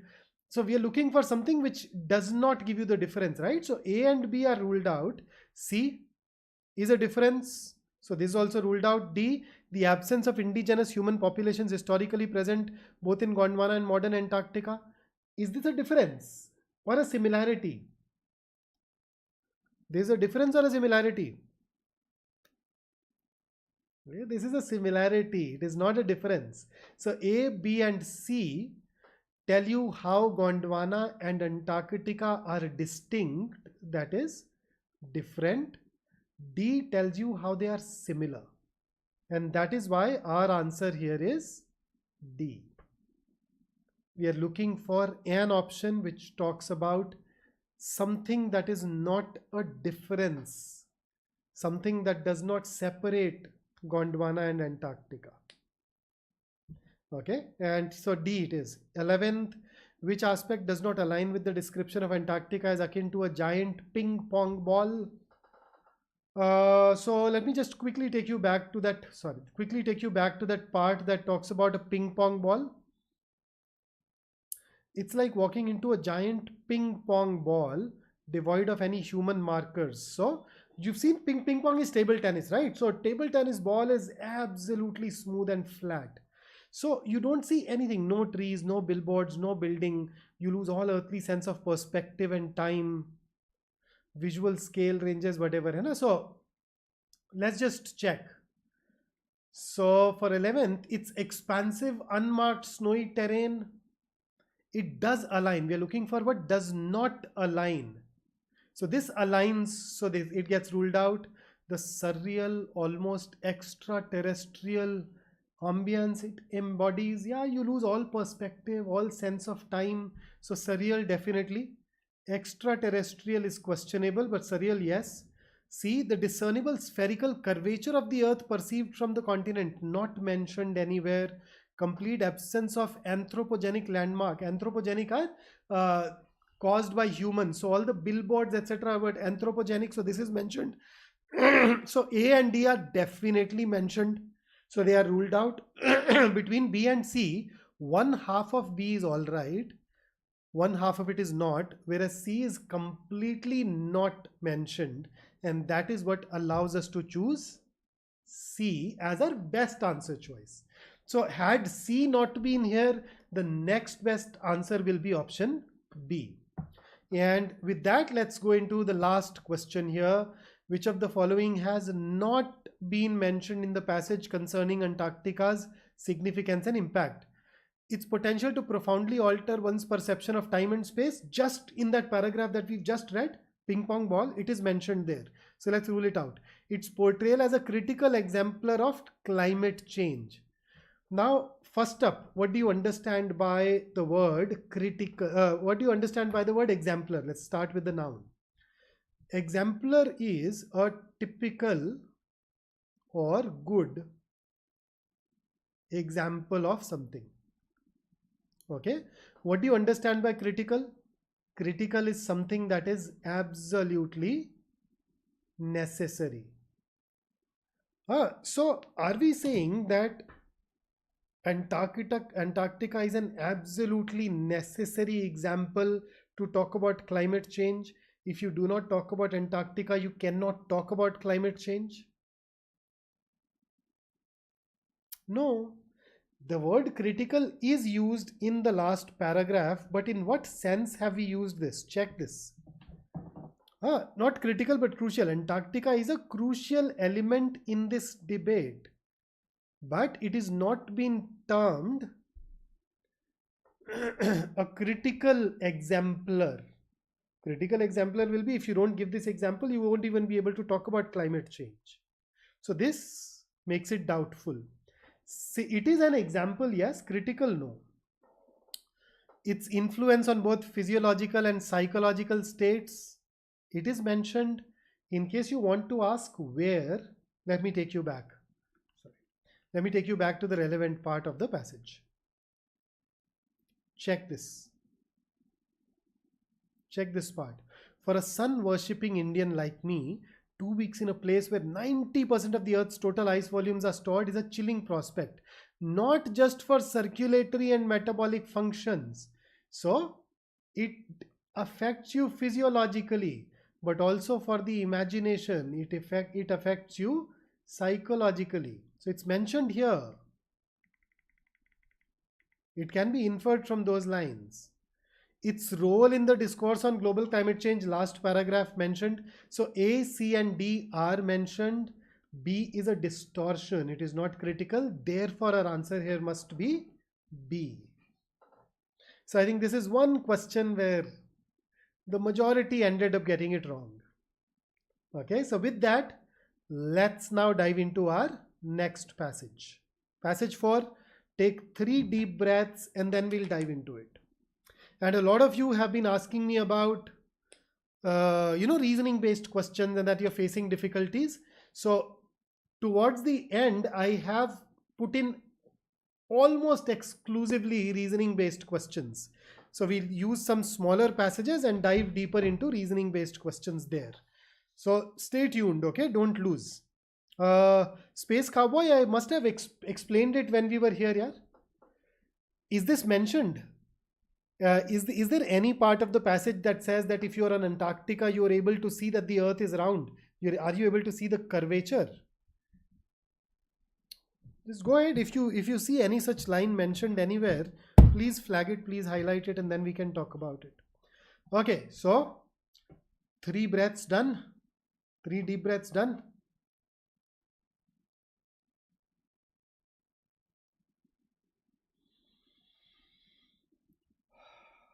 So there you go.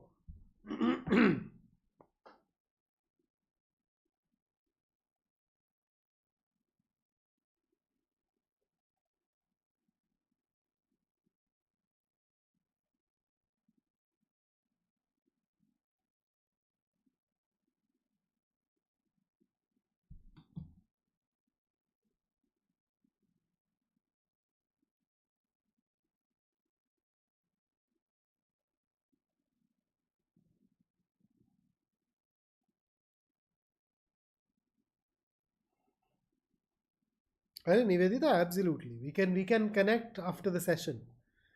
I can go live in the group briefly. We can talk about these things there. Don't worry. Harsh says ad आ गया. अरे यार उसका क्या करूँ भाई? I can't even ask you to buy YouTube Premium.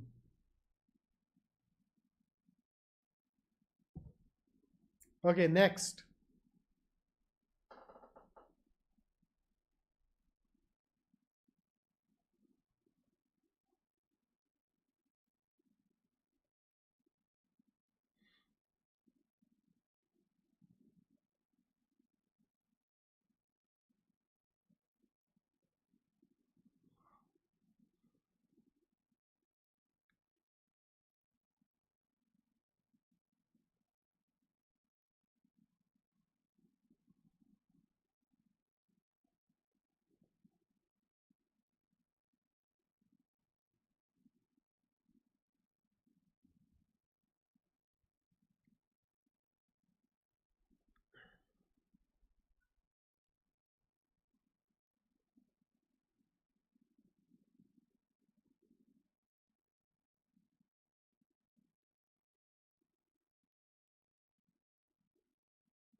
Changing in 5.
Okay, next.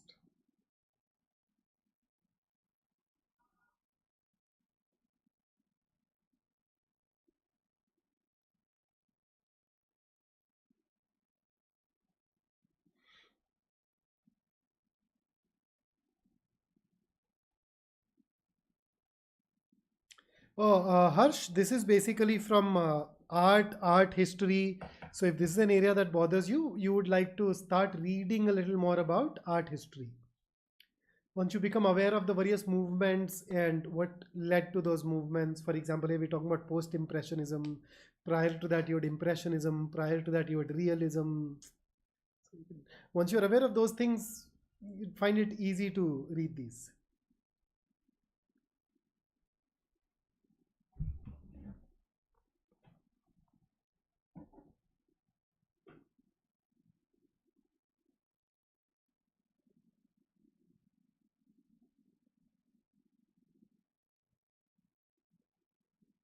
All right, so the last part.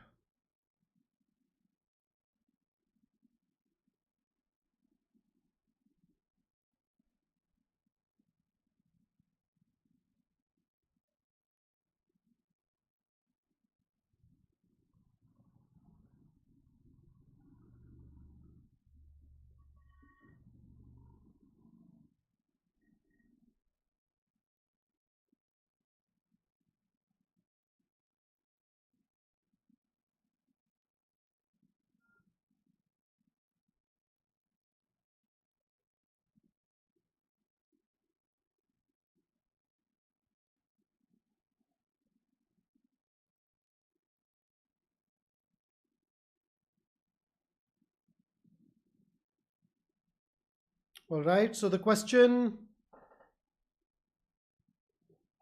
starting with 13th.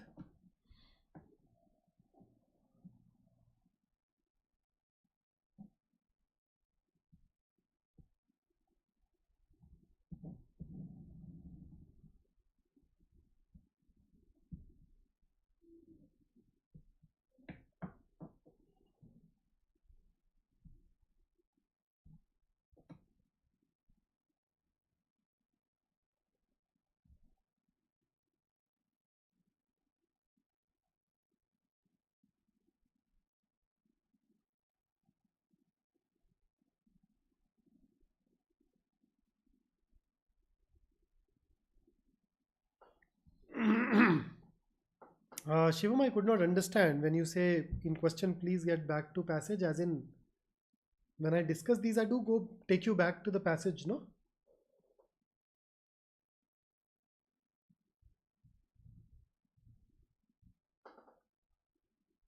Oh my, all the four options have been taken.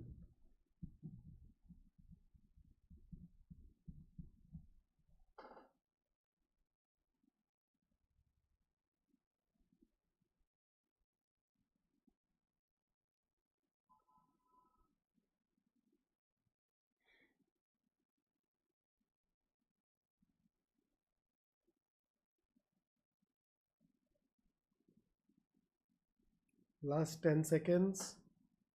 Muskan, it is definitely a demanding, very demanding passage, as tough as it gets.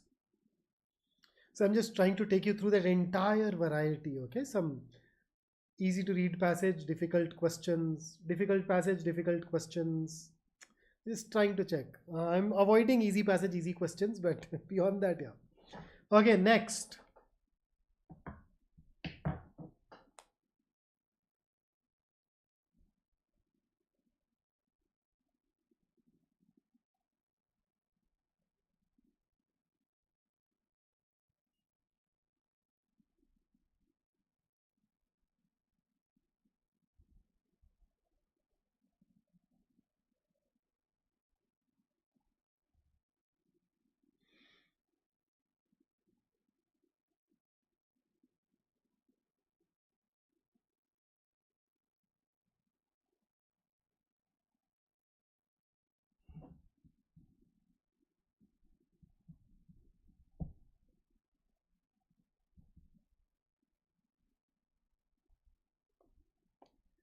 Sneha, you should go ahead and read the fourth, fifth line as well.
Just Shivam, I have been doing that. No, every single time when I've given you why this is an answer or why this is not an answer, I have referred to or taken you back to the relevant part of the passage.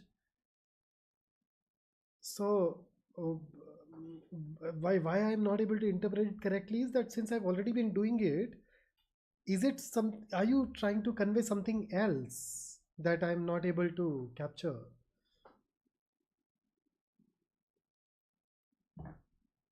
Okay, next question.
Mhm.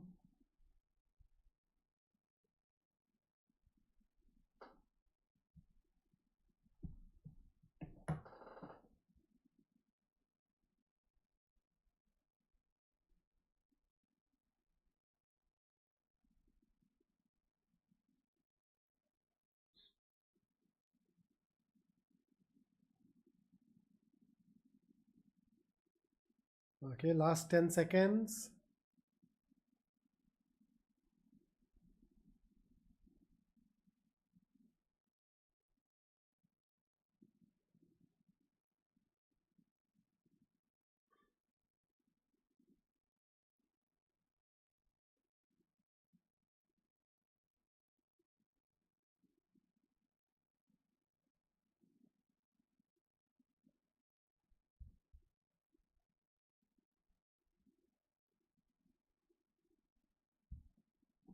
All right, the last question based on this passage.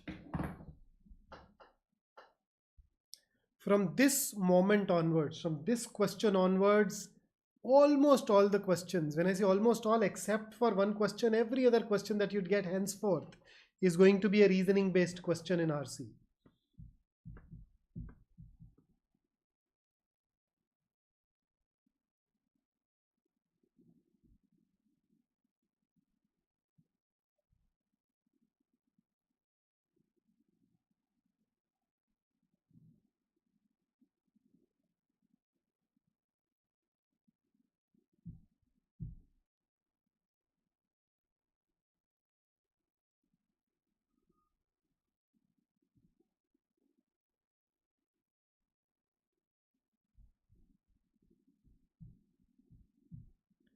रिया मॉक्स भी जिंदगी की तरह ही होते हैं, options मुश्किल ही होते हैं क्या करें.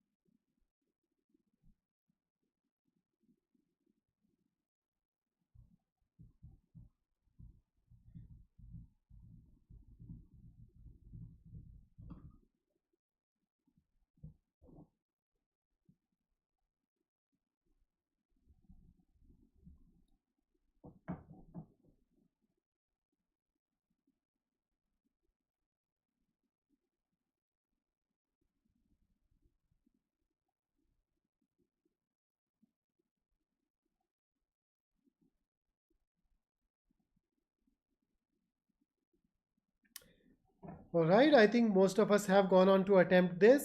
So let's dive into it again. So, Cezanne is basically the name. This guy is a very famous painter. So let's talk about these things briefly. Let's talk about it briefly. So we have this art movement called Impressionism. Okay. So the term Impressionism is used to describe a group of painters living in Paris who worked between 1860 and 1900. And some famous artists, okay, artists like Monet, Renoir, they sparked an international group of followers and revolutionized Western conception of painting.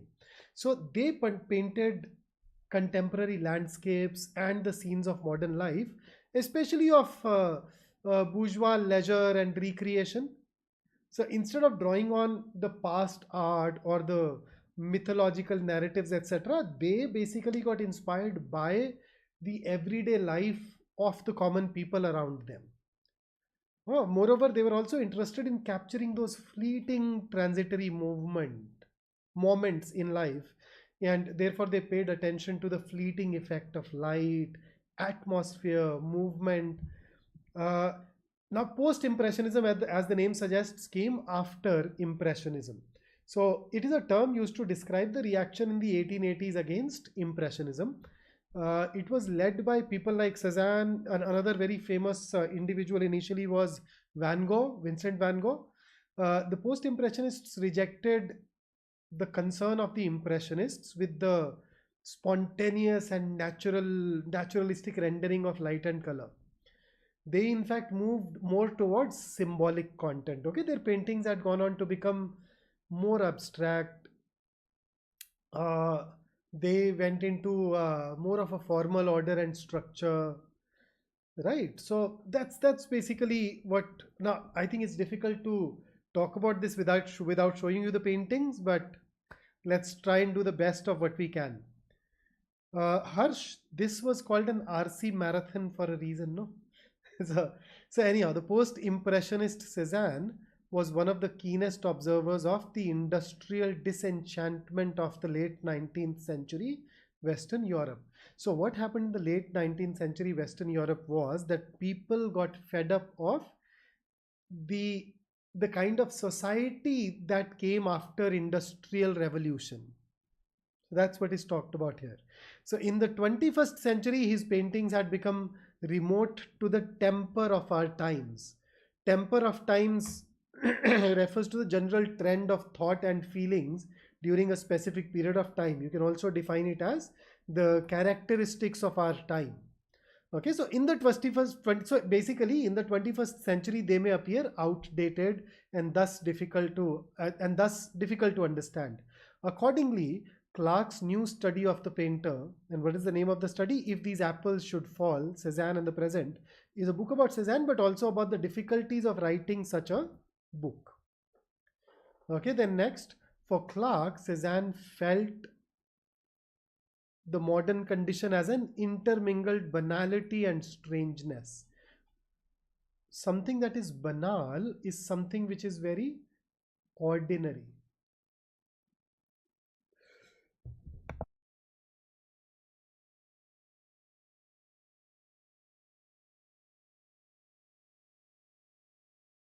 So banal is something which is very ordinary, something which is very non-creative, bland, that kind of it. So Cezanne, so according to Clark, Cezanne intermingled banality and strangeness. Older artists like Pissarro and the Impressionists had mixed the two already, and younger ones would go on to rearrange them in a number of novel ways. Cezanne's unique achievement was to balance banality with strangeness so precisely that neither one predominated. So if you look at his painting, you'd find the banal, you'd also find the strangeness, and they'd be perfectly balanced. His still lifes, landscapes, and portraits are familiar, but not comfortingly so. What is comforting?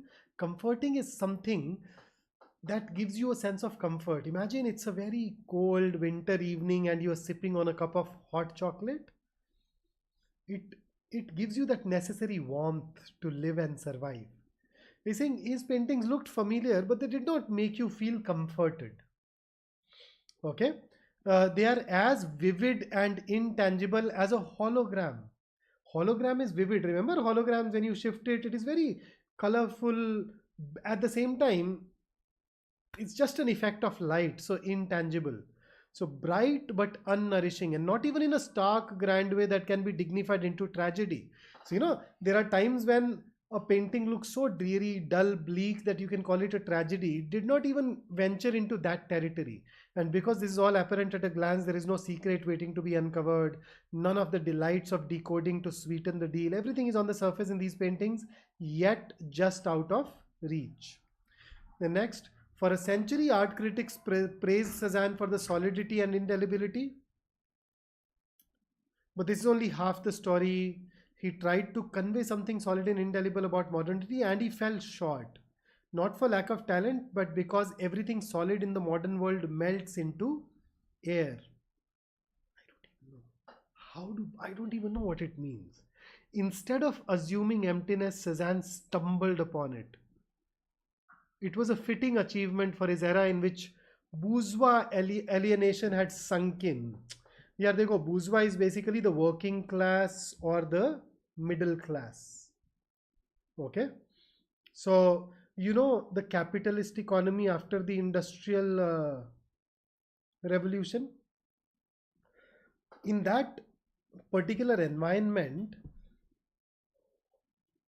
capitalism led to social conflict as it pitted worker against worker in a competition for higher wages, thereby alienating them from one another because of their, in a way, economic interests, right? And then Karl Marx talked about some more things. He said that workers also felt alienated to the product that they produced. So there was a time when a single individual created an entire product. In industrialization, you're not creating anything. You were just a part of the machine. So you could not even feel that sense or the joy of ownership. So you felt alienated from your creation. You also felt alienated from the process of creation as well. Not only the product, but also the process. Others, you felt alienated even to yourself.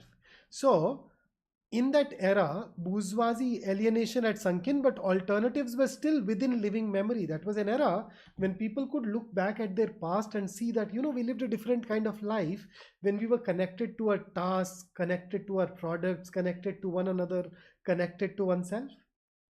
So they could still see that, feel that. Then Clark has written about the challenges of converting pictures into words. His analyses of paintings are in part analyses of what it means to analyze painting. One heavy, unanswered. Small wonder so many art critics ignored it. Okay, then next, Clark wants to write about Cezanne the way Cezanne painted the world. He wants to model, not just make. Okay, so I think this paragraph is still okay. So this just extends. Apart from mixing these, he also mixed these things. So this endless swerving, dizzy at first. You're looking at a painting which has ordinary as well as a hyperbole, serious and sensuous, sad and joyful. So you'd be confused about what it is that you're looking at. But this guy, Clark, offers brilliant description after brilliant description of Cezanne's paintings, none of which quite does the trick. Okay, so let's go ahead and discuss the questions now. So question number 13, which of the following best describes Cézanne's approach to the modern condition? So let's check. Now A, B, C and D were all picked up. Now look at a mixture of banality and strangeness. Now you notice A is not, did Cézanne use the mixture of banality and strangeness? Yes, but then so did the other artists. He was not the only one who did that. And then if you look at B, an innovative rearrangement of the mundane and the exotic, hey, that is not attributed to Cézanne, that is attributed to others as well. Right, so this is A and B is not something which is unique to Cézanne.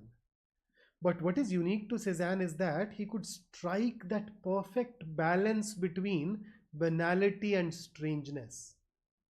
Which is, so routine and unusual are nothing but synonyms of banality and strangeness, and this precise balance captures it. If I take you back to the relevant part,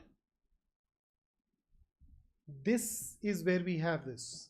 Notice this part, look at this. His unique achievement was to balance banality with strangeness so precisely that neither one predominated. So A and B is not, they are not unique to Cézanne, C is. So if I have to describe Cézanne, I'd actually choose C over A and B, because A and B can also refer to other painters. D is overcoming the challenges of emptiness, epitomizing the modern condition. Did he manage to overcome the challenge of emptiness? No. According to the passage, he stumbled upon emptiness. He stumbled upon it. He did not overcome it. He in fact showed emptiness. He showed meaninglessness. Okay, so D in fact contradicts the passage. So it can be ruled out. So the best description for Cézanne out of the four will be, here is an artist who struck a perfect balance between banality and strangeness without allowing either of the two to dominate. So option C comes closest to it, and that is why that will be the best answer. Okay, next, 14th. In the statement, small wonders, so many critics could not get it. Okay, so let me first and foremost take you back to the relevant part.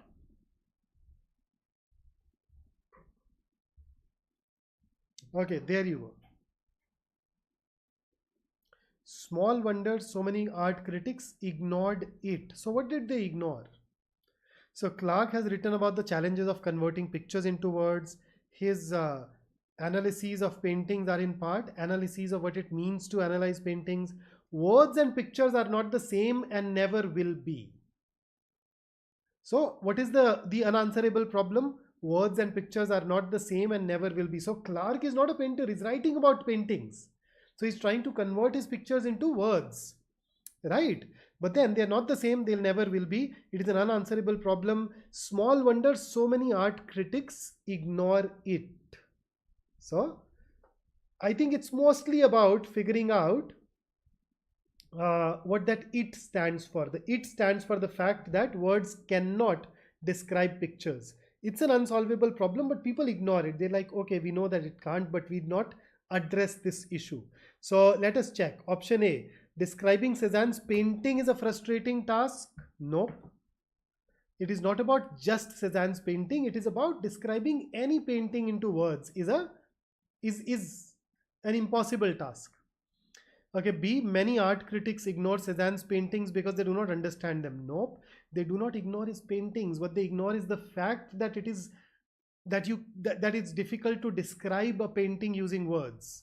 So this is also a distortion. C, frustrated artists turn into art critics but do not want to admit it. No, it refers to the impossibility of describing a painting as words. Okay, D, art critics, notice we're talking about art. So art critics do not admit that it is well nigh impossible. Well nigh basically means almost.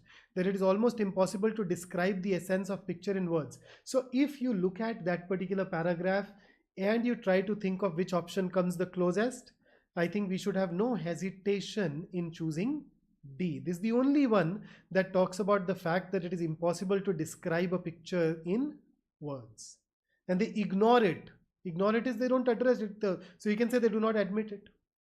So if you think of it as math, I think D will be a very obvious choice. Okay, 15th. Now in question number 15, everybody gave me B as an answer, and B is also the right one. In case there is any other option that bothers you, you can ask and I can discuss it. Otherwise, we can move on. So that's the only answer that I got, and I was really happy to see that that was also the right answer. So here is 16th. Which of the following can be inferred from the passage? So I got B, I got D. So let's check. Clark was a brilliant writer who overcame the challenge of converting pictures into words. False. Why false? According to the passage, to convert pictures into words is an unsolvable problem. So it's not just that Clark could not overcome it. The passage says nobody can overcome it. So when in B we say that Clark could overcome it, that has to be false. And since we've just referred to that passage, I'm not taking you back there. The exact same passage that we referred to for answering 15th will help you label B as false. Okay, D. Cézanne's paintings went beyond conventional realism and yet failed to capture the intangible reality of modernism. True. Did it go beyond conventional realism? Yes. I think let me take you back to the relevant part. So you notice you can't decide if it's painted reality or phantasmagoria. So definitely went beyond realism. And if you combine it with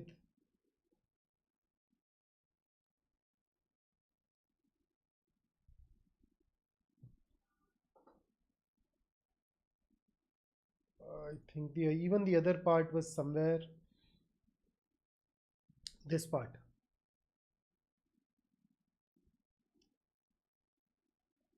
And not even in stark grand way, and because it's all, there is no secret waiting to be uncovered. So this everything is on the surface yet just out of reach. So not there 100%. So D is true, and that is why D should be the answer. Since most of you have ruled out A and C, I am ignoring that, or ignoring those two options.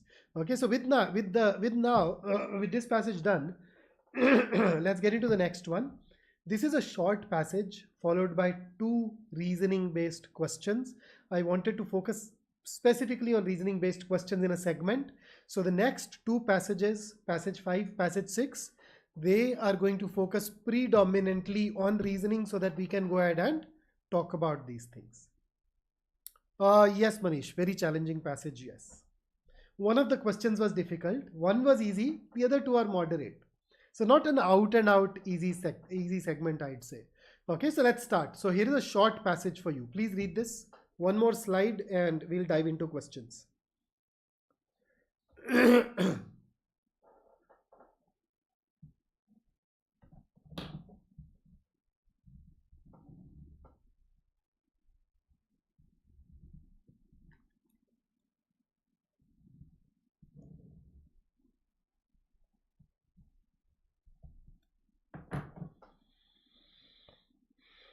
Oh, Kushi, wow. For this particular passage, that's super.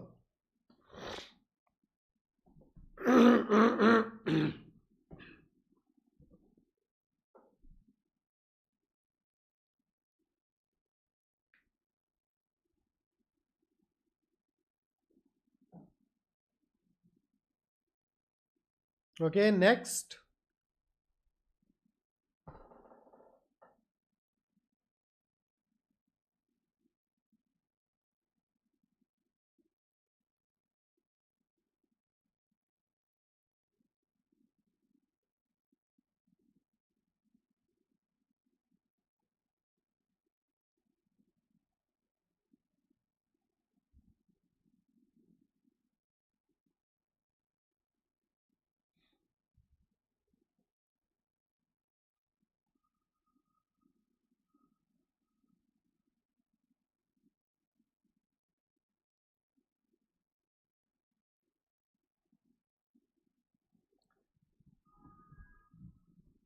अरे विशाखा, जब भी आए बढ़िया है, करो, solve करते हैं, चलो।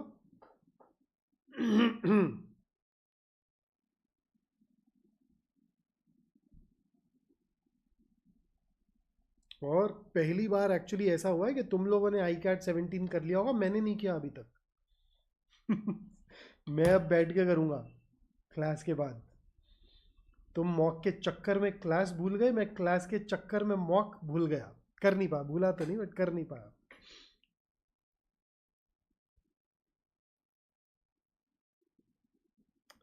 All right, so here is question number 117. Which of the following is an assumption underlying the reasoning of the author?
Okay, so B versus D so far.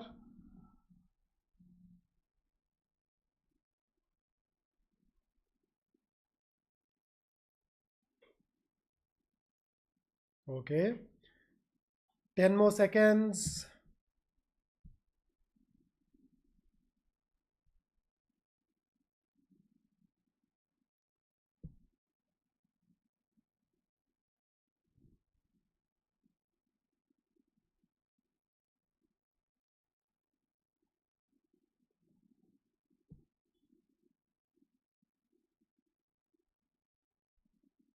Okay, so here is the next one.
Okay, so let's go ahead and read this now.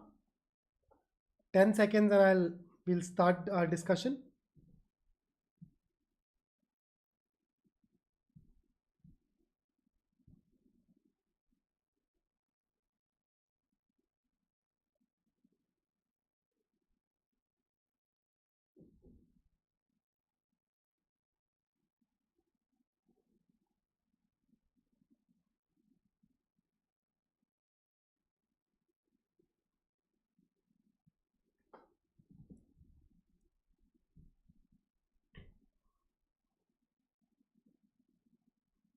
Okay, so let's see. So what exactly is this about? The title of the new James Bond film is No Time to Die. British was taken very literally, applied to the film industry, not the film. So basically, the person says, yeah, everybody ended up giving 5 stars to this movie in the UK. But you give a 5 stars if it's a perfect film. Now, if this is perfect, then how many stars would you give to something like Citizen Kane, All About Eve, Sunset Boulevard? These are like, according to the author, perfect films. How many stars would you give to them then? 6, 11? Pass? It very clearly says it is not. So basically saying that the critics particularly in the UK have not done a great job of reviewing No Time to Die. And then it goes on to talk about who benefits from an absence of criticism, not the consumer. So Pauline Kael, world without criticism is just advertising. Movies, far more than the traditional arts, are tied to big money. Without a few independent critics, there is nothing between the public and the advertisers. American cinema was declining when Kael gave up her pen, and it has since declined declined yet further. I don't imagine studio executive wept when she retired. So basically, it tells you that studio executives do not like critics. You might think too that it does not matter if critics apply a little sleight of hand. So if they engage in some unethical, questionable behavior, if they are kinder than they should be, or lazier, or more anxious to be loved, but if we lose the hunger for criticism in art, we lose it everywhere. We lose what really matters. Okay, so now let's dive into our question. Now, when you say which of the following is an assumption underlying the reasoning of the author, first up, what exactly is an assumption? So see, in every reasoning based question, we need to have this clarity of the argument that is built in the passage. So in an argument, you have a conclusion. This conclusion is based on some reasons which are technically called premises. And alongside the premises, you may also have some assumptions. So what is the difference between a premise or an assumption? An assumption is nothing but an unstated premise. So whenever we want to identify an assumption, we look for a new piece of information in the answer choices that is necessary in order to arrive at the conclusion. Without it, we cannot even arrive at the conclusion. And in case we are confused between two answer choices, what do? We use the negation test. You take the opposite of your answer as true and then check whether it affects the argument or not. Okay, so let's start with A. The consumer does not benefit from an absence of criticism. This is stated in the passage. Look at it. The exact same idea, right? Statement at the end of the day is a fact which is affirmed or denied. Which words are used does not really matter. So for example, I tell you that, Donald Trump won the election. That's one sentence versus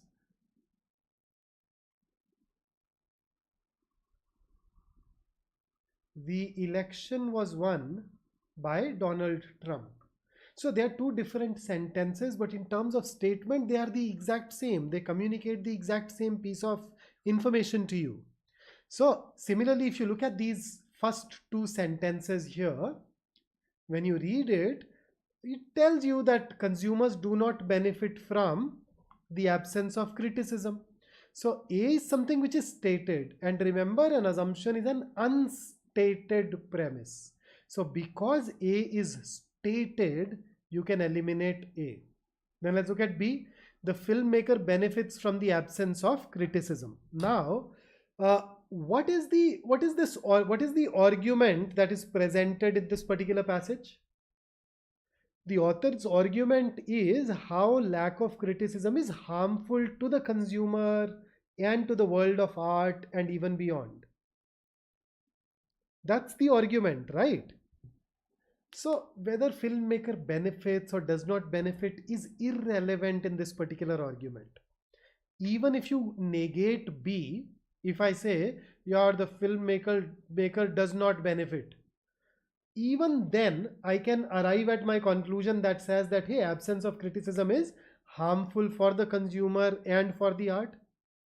Even if you negate B, my conclusion can still be arrived at, which tells you that B is not a necessary bit. So you are able to rule that out too. There is gender discrimination in the art world, not even mentioned in the passage. Eliminate. Criticism and advertising are mutually exclusive. They do not overlap. Now, this is something that is necessary to make this claim. This. A world without criticism is just advertising. Without a few independent critics, there is nothing between the public and the advertisers. So this very clearly assumes that, hey, criticism and advertising are two separate things. They're definitely not similar. And in fact, they are antagonistic. So you require D in order to make that claim. If you negate D, criticism and advertising are not mutually exclusive, it means that they can be similar. If they can be similar, then the entire argument falls apart. Then then criticism can also be advertisement, and then the entire argument will make no sense. And that is why the answer here must be D. Okay, let's look at the next one now. 18th. Which of the following, if true, would most weaken the author's claim? So how do we weaken? So in the previous question, we said that in an argument, we have a conclusion. That conclusion is supported by some premises. So you have premises, you can have one premise, more than one premise, and you have assumptions. Assumptions are optional. You'll always have one premise for sure, or at least one support provided. So when you weaken, you basically work at the level of your premises and assumptions. So when we are asked to weaken, we are asked to locate an answer choice that questions or disproves our premises or our assumptions. So that's the zone that we are working in. So out of the four, which one does that? So I got A, B, and D as my answers. Everybody ruled out C, so I'm ruling it out. We'll not discuss it. So let's check. Critics on social media are bold and honest in their appraisal of movies, books, or restaurants. Now, if this is true, that critics are bold and honest, then you realize that the author goes ahead and tells you these things.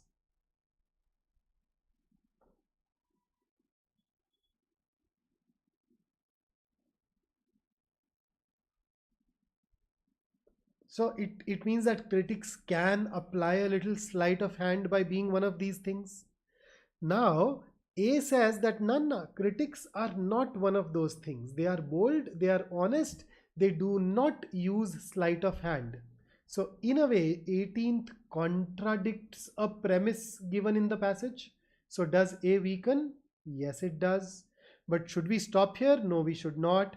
Why should we not stop here? Because it says would most weaken. Most means more than one answer choice can weaken. So we need to go ahead and we may need to compare. Let's check B. Restaurant, theater, film, and book critics feel compelled to be kind. If you say if they feel compelled to be kind, if this is true, then this actually strengthens the author's argument. It says that we have absence of criticism happening in the world around us. And we need critics. This supports the exact same part that A goes against. See, you've anyway ruled it out, so let's skip it. D. Most reputed critics have a personal relationship with the big names of their respective industries. This is likely to strengthen. Why?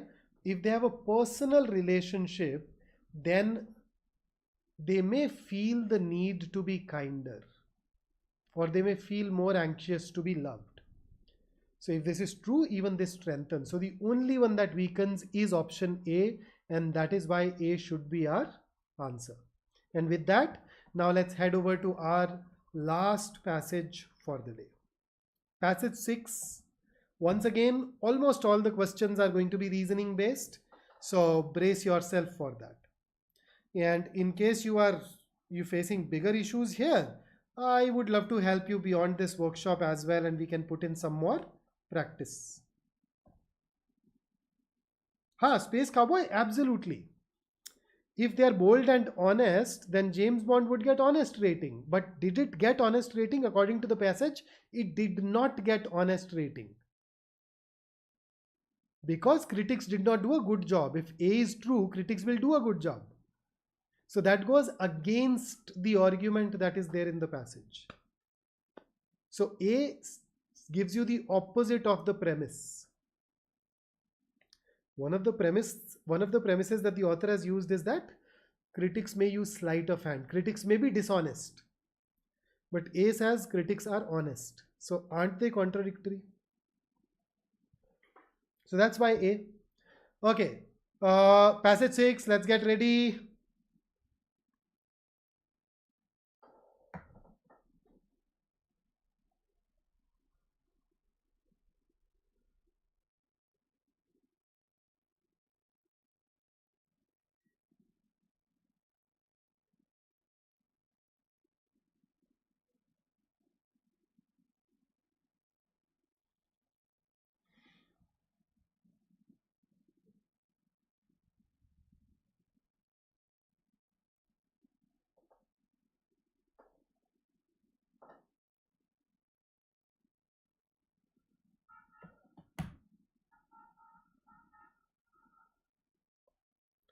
Keshav, because A weakened and D strengthened, Baba.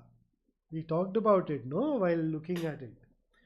You want me to slow down? Let's just try. If needed, I can take another session where we slow down and break the arguments into different components and then work our way from there. Let's see.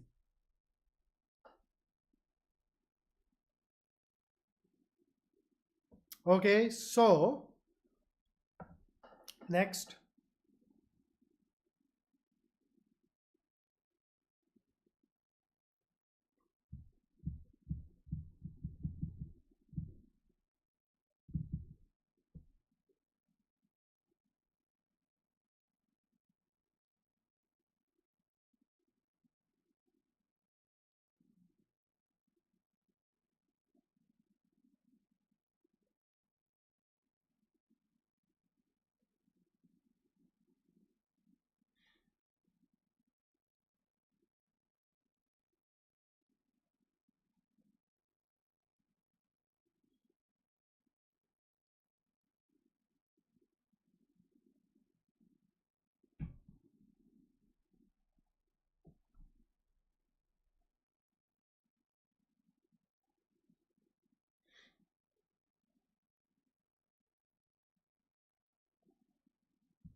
Okay, so here you go.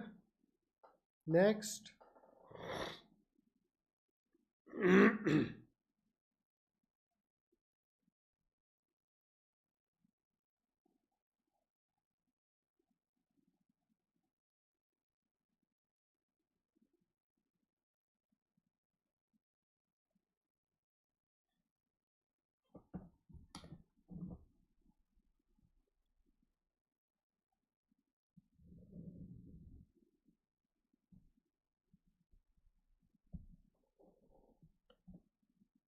So this is the last paragraph, and here is the first question based on the passage. Question number 19.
Okay, so we get A versus C here. All right.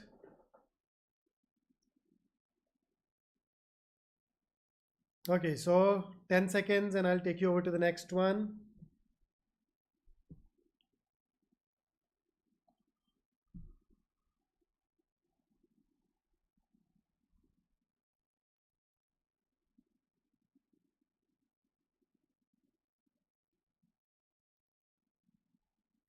All right, 20th.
Has Ashmita, is that your answer for question 20?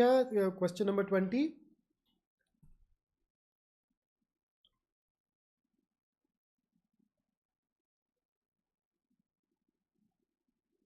Okay, last 10 seconds.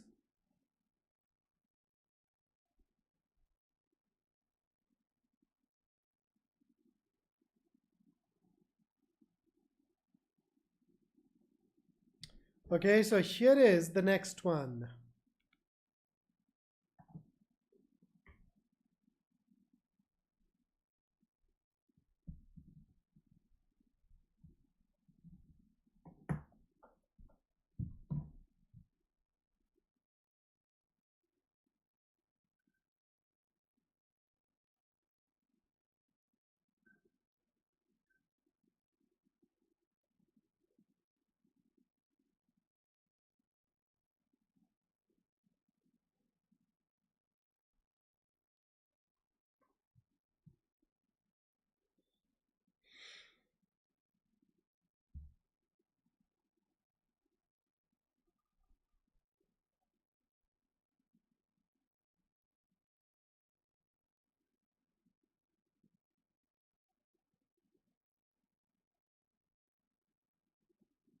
Okay, Asmita, oh, then I'll just go ahead and add it.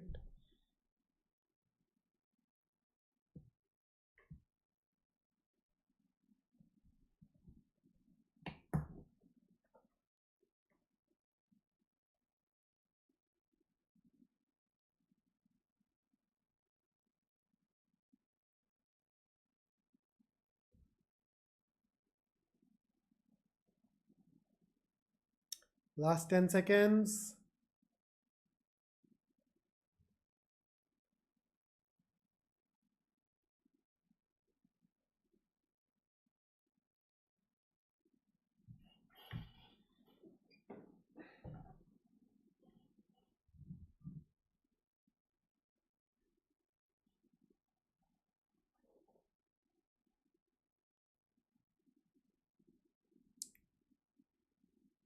Ashmita, deduced basically means to infer. So deduced is another synonym for inferred.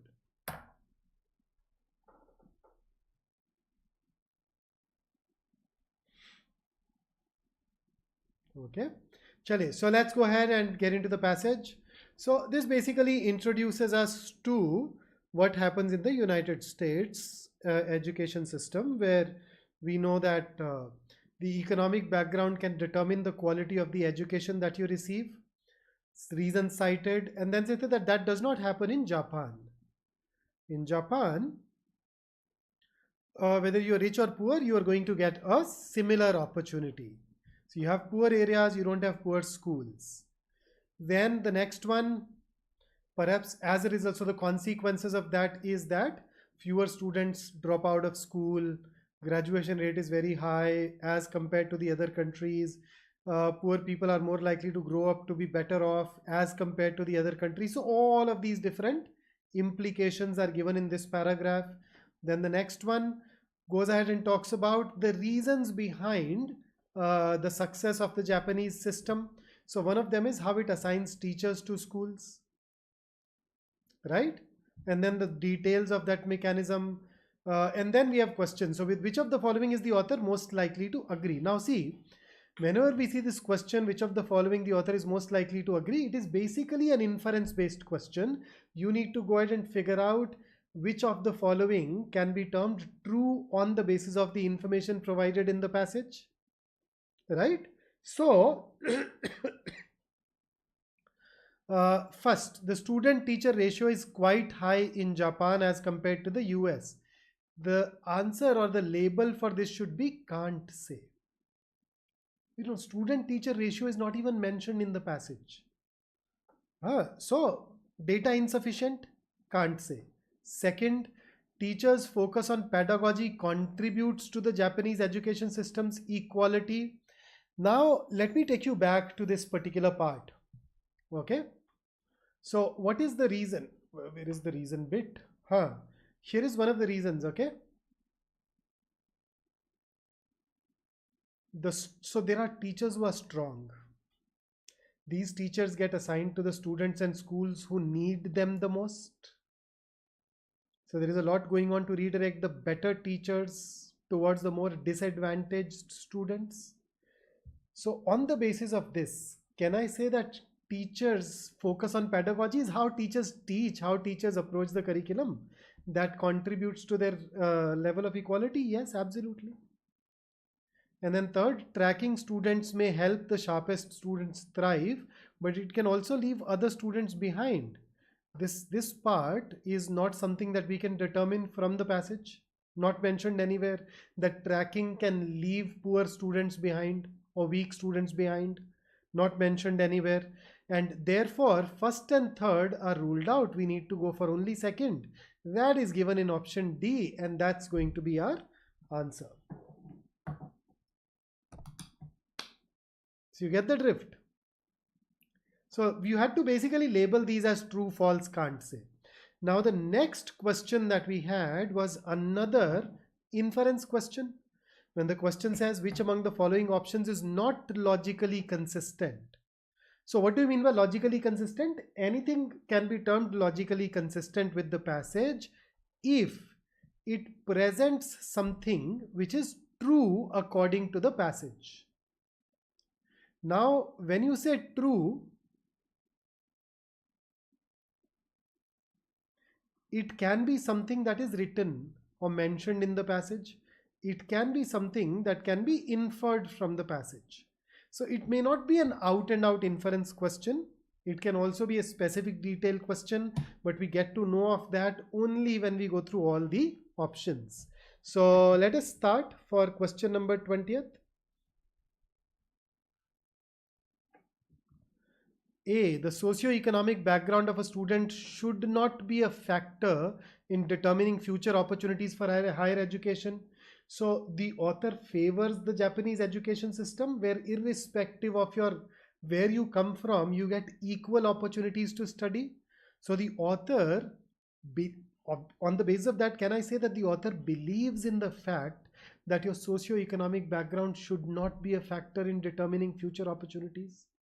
Yes, the author does believe in it. So this is something which is consistent with the author, with the passage, but we are looking for something which is not consistent.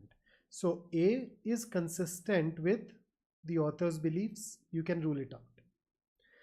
B, to make their schools more equitable, countries need to agree that success for all students is a top priority. Once again, consistent. When the author favors the Japanese model, he believes that every country should adopt that.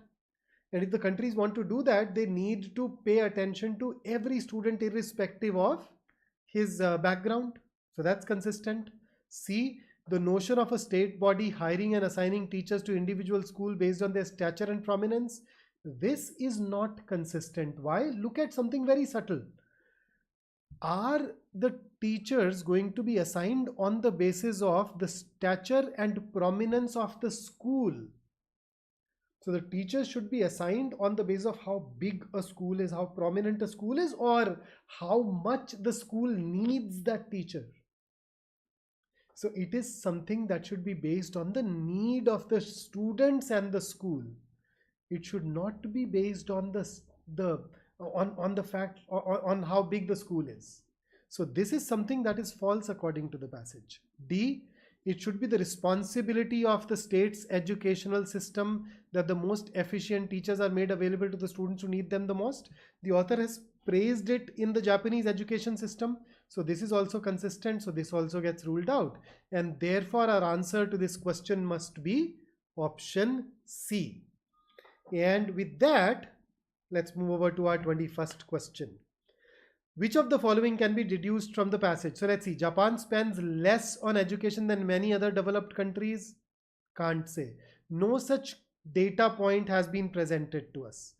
B, due to an extremely homogeneous population, racial segregation in education is not an issue in Japan. Does Japan have a homogeneous population? We don't know. And therefore, this also becomes can't say. The equality in education is only true in elementary schools in Japan. It is true in elementary schools, yes, but does it continue further up? So it does talk about schools. So it is true in schools for sure, but is it true only in schools? Does it fail or falter in the colleges at the higher levels? We don't know. Those higher levels have not been talked about. So once again, can't say. It is in fact going to be probably false. So since A, B and C are all can't say, our answer rightfully should be D, none of the above.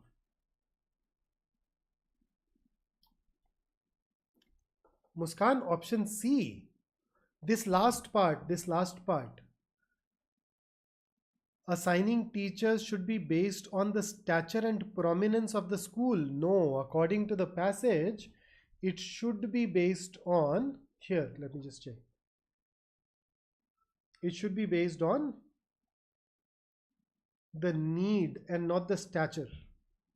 That is why we said that C is not logically consistent with the idea of the passage.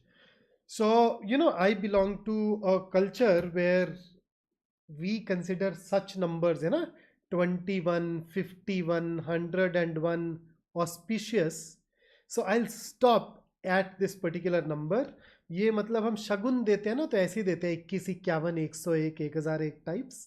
तो ये 21 questions का शगुन, with the hope that you would go on to benefit from these and that you will go on to do well. Before I sign out, I see a lot of you getting affected by what others say to you. So see, do not take criticism from someone you wouldn't take advice from. And this is true even when you criticize yourself. See, you criticize yourself. Do you take advice from you, or do you take advice from me when it comes to your English? So if you ever see that somebody else is criticizing you or you are criticizing yourself, hey, just use this filter. Don't accept criticism from somebody you would not take advice from. And therefore, I think you would be able to get rid of a lot of these scenarios rather easily, rather comfortably. So that's where I'll stop today. I will meet you in a lot of sessions subsequently. On YouTube, we have planned one more mega workshop for you on the 14th, where we look at VA. Today, the focus was exclusively on RC. On that day, the focus will be exclusively on verbal ability. So if you are concerned about VA, you can tune in on 14th at the same time, and in between stay regular. Keep looking at the posts in your Facebook group, on your WhatsApp group, to know when any of us is going live. So that's it from me today. Before you sign out, don't forget to like the video, and if you're new here, do subscribe to the channel as well. I'll see you in the next one. I had a pleasure interacting with you today. Until then, stay safe, stay focused, and stay in touch. Take care.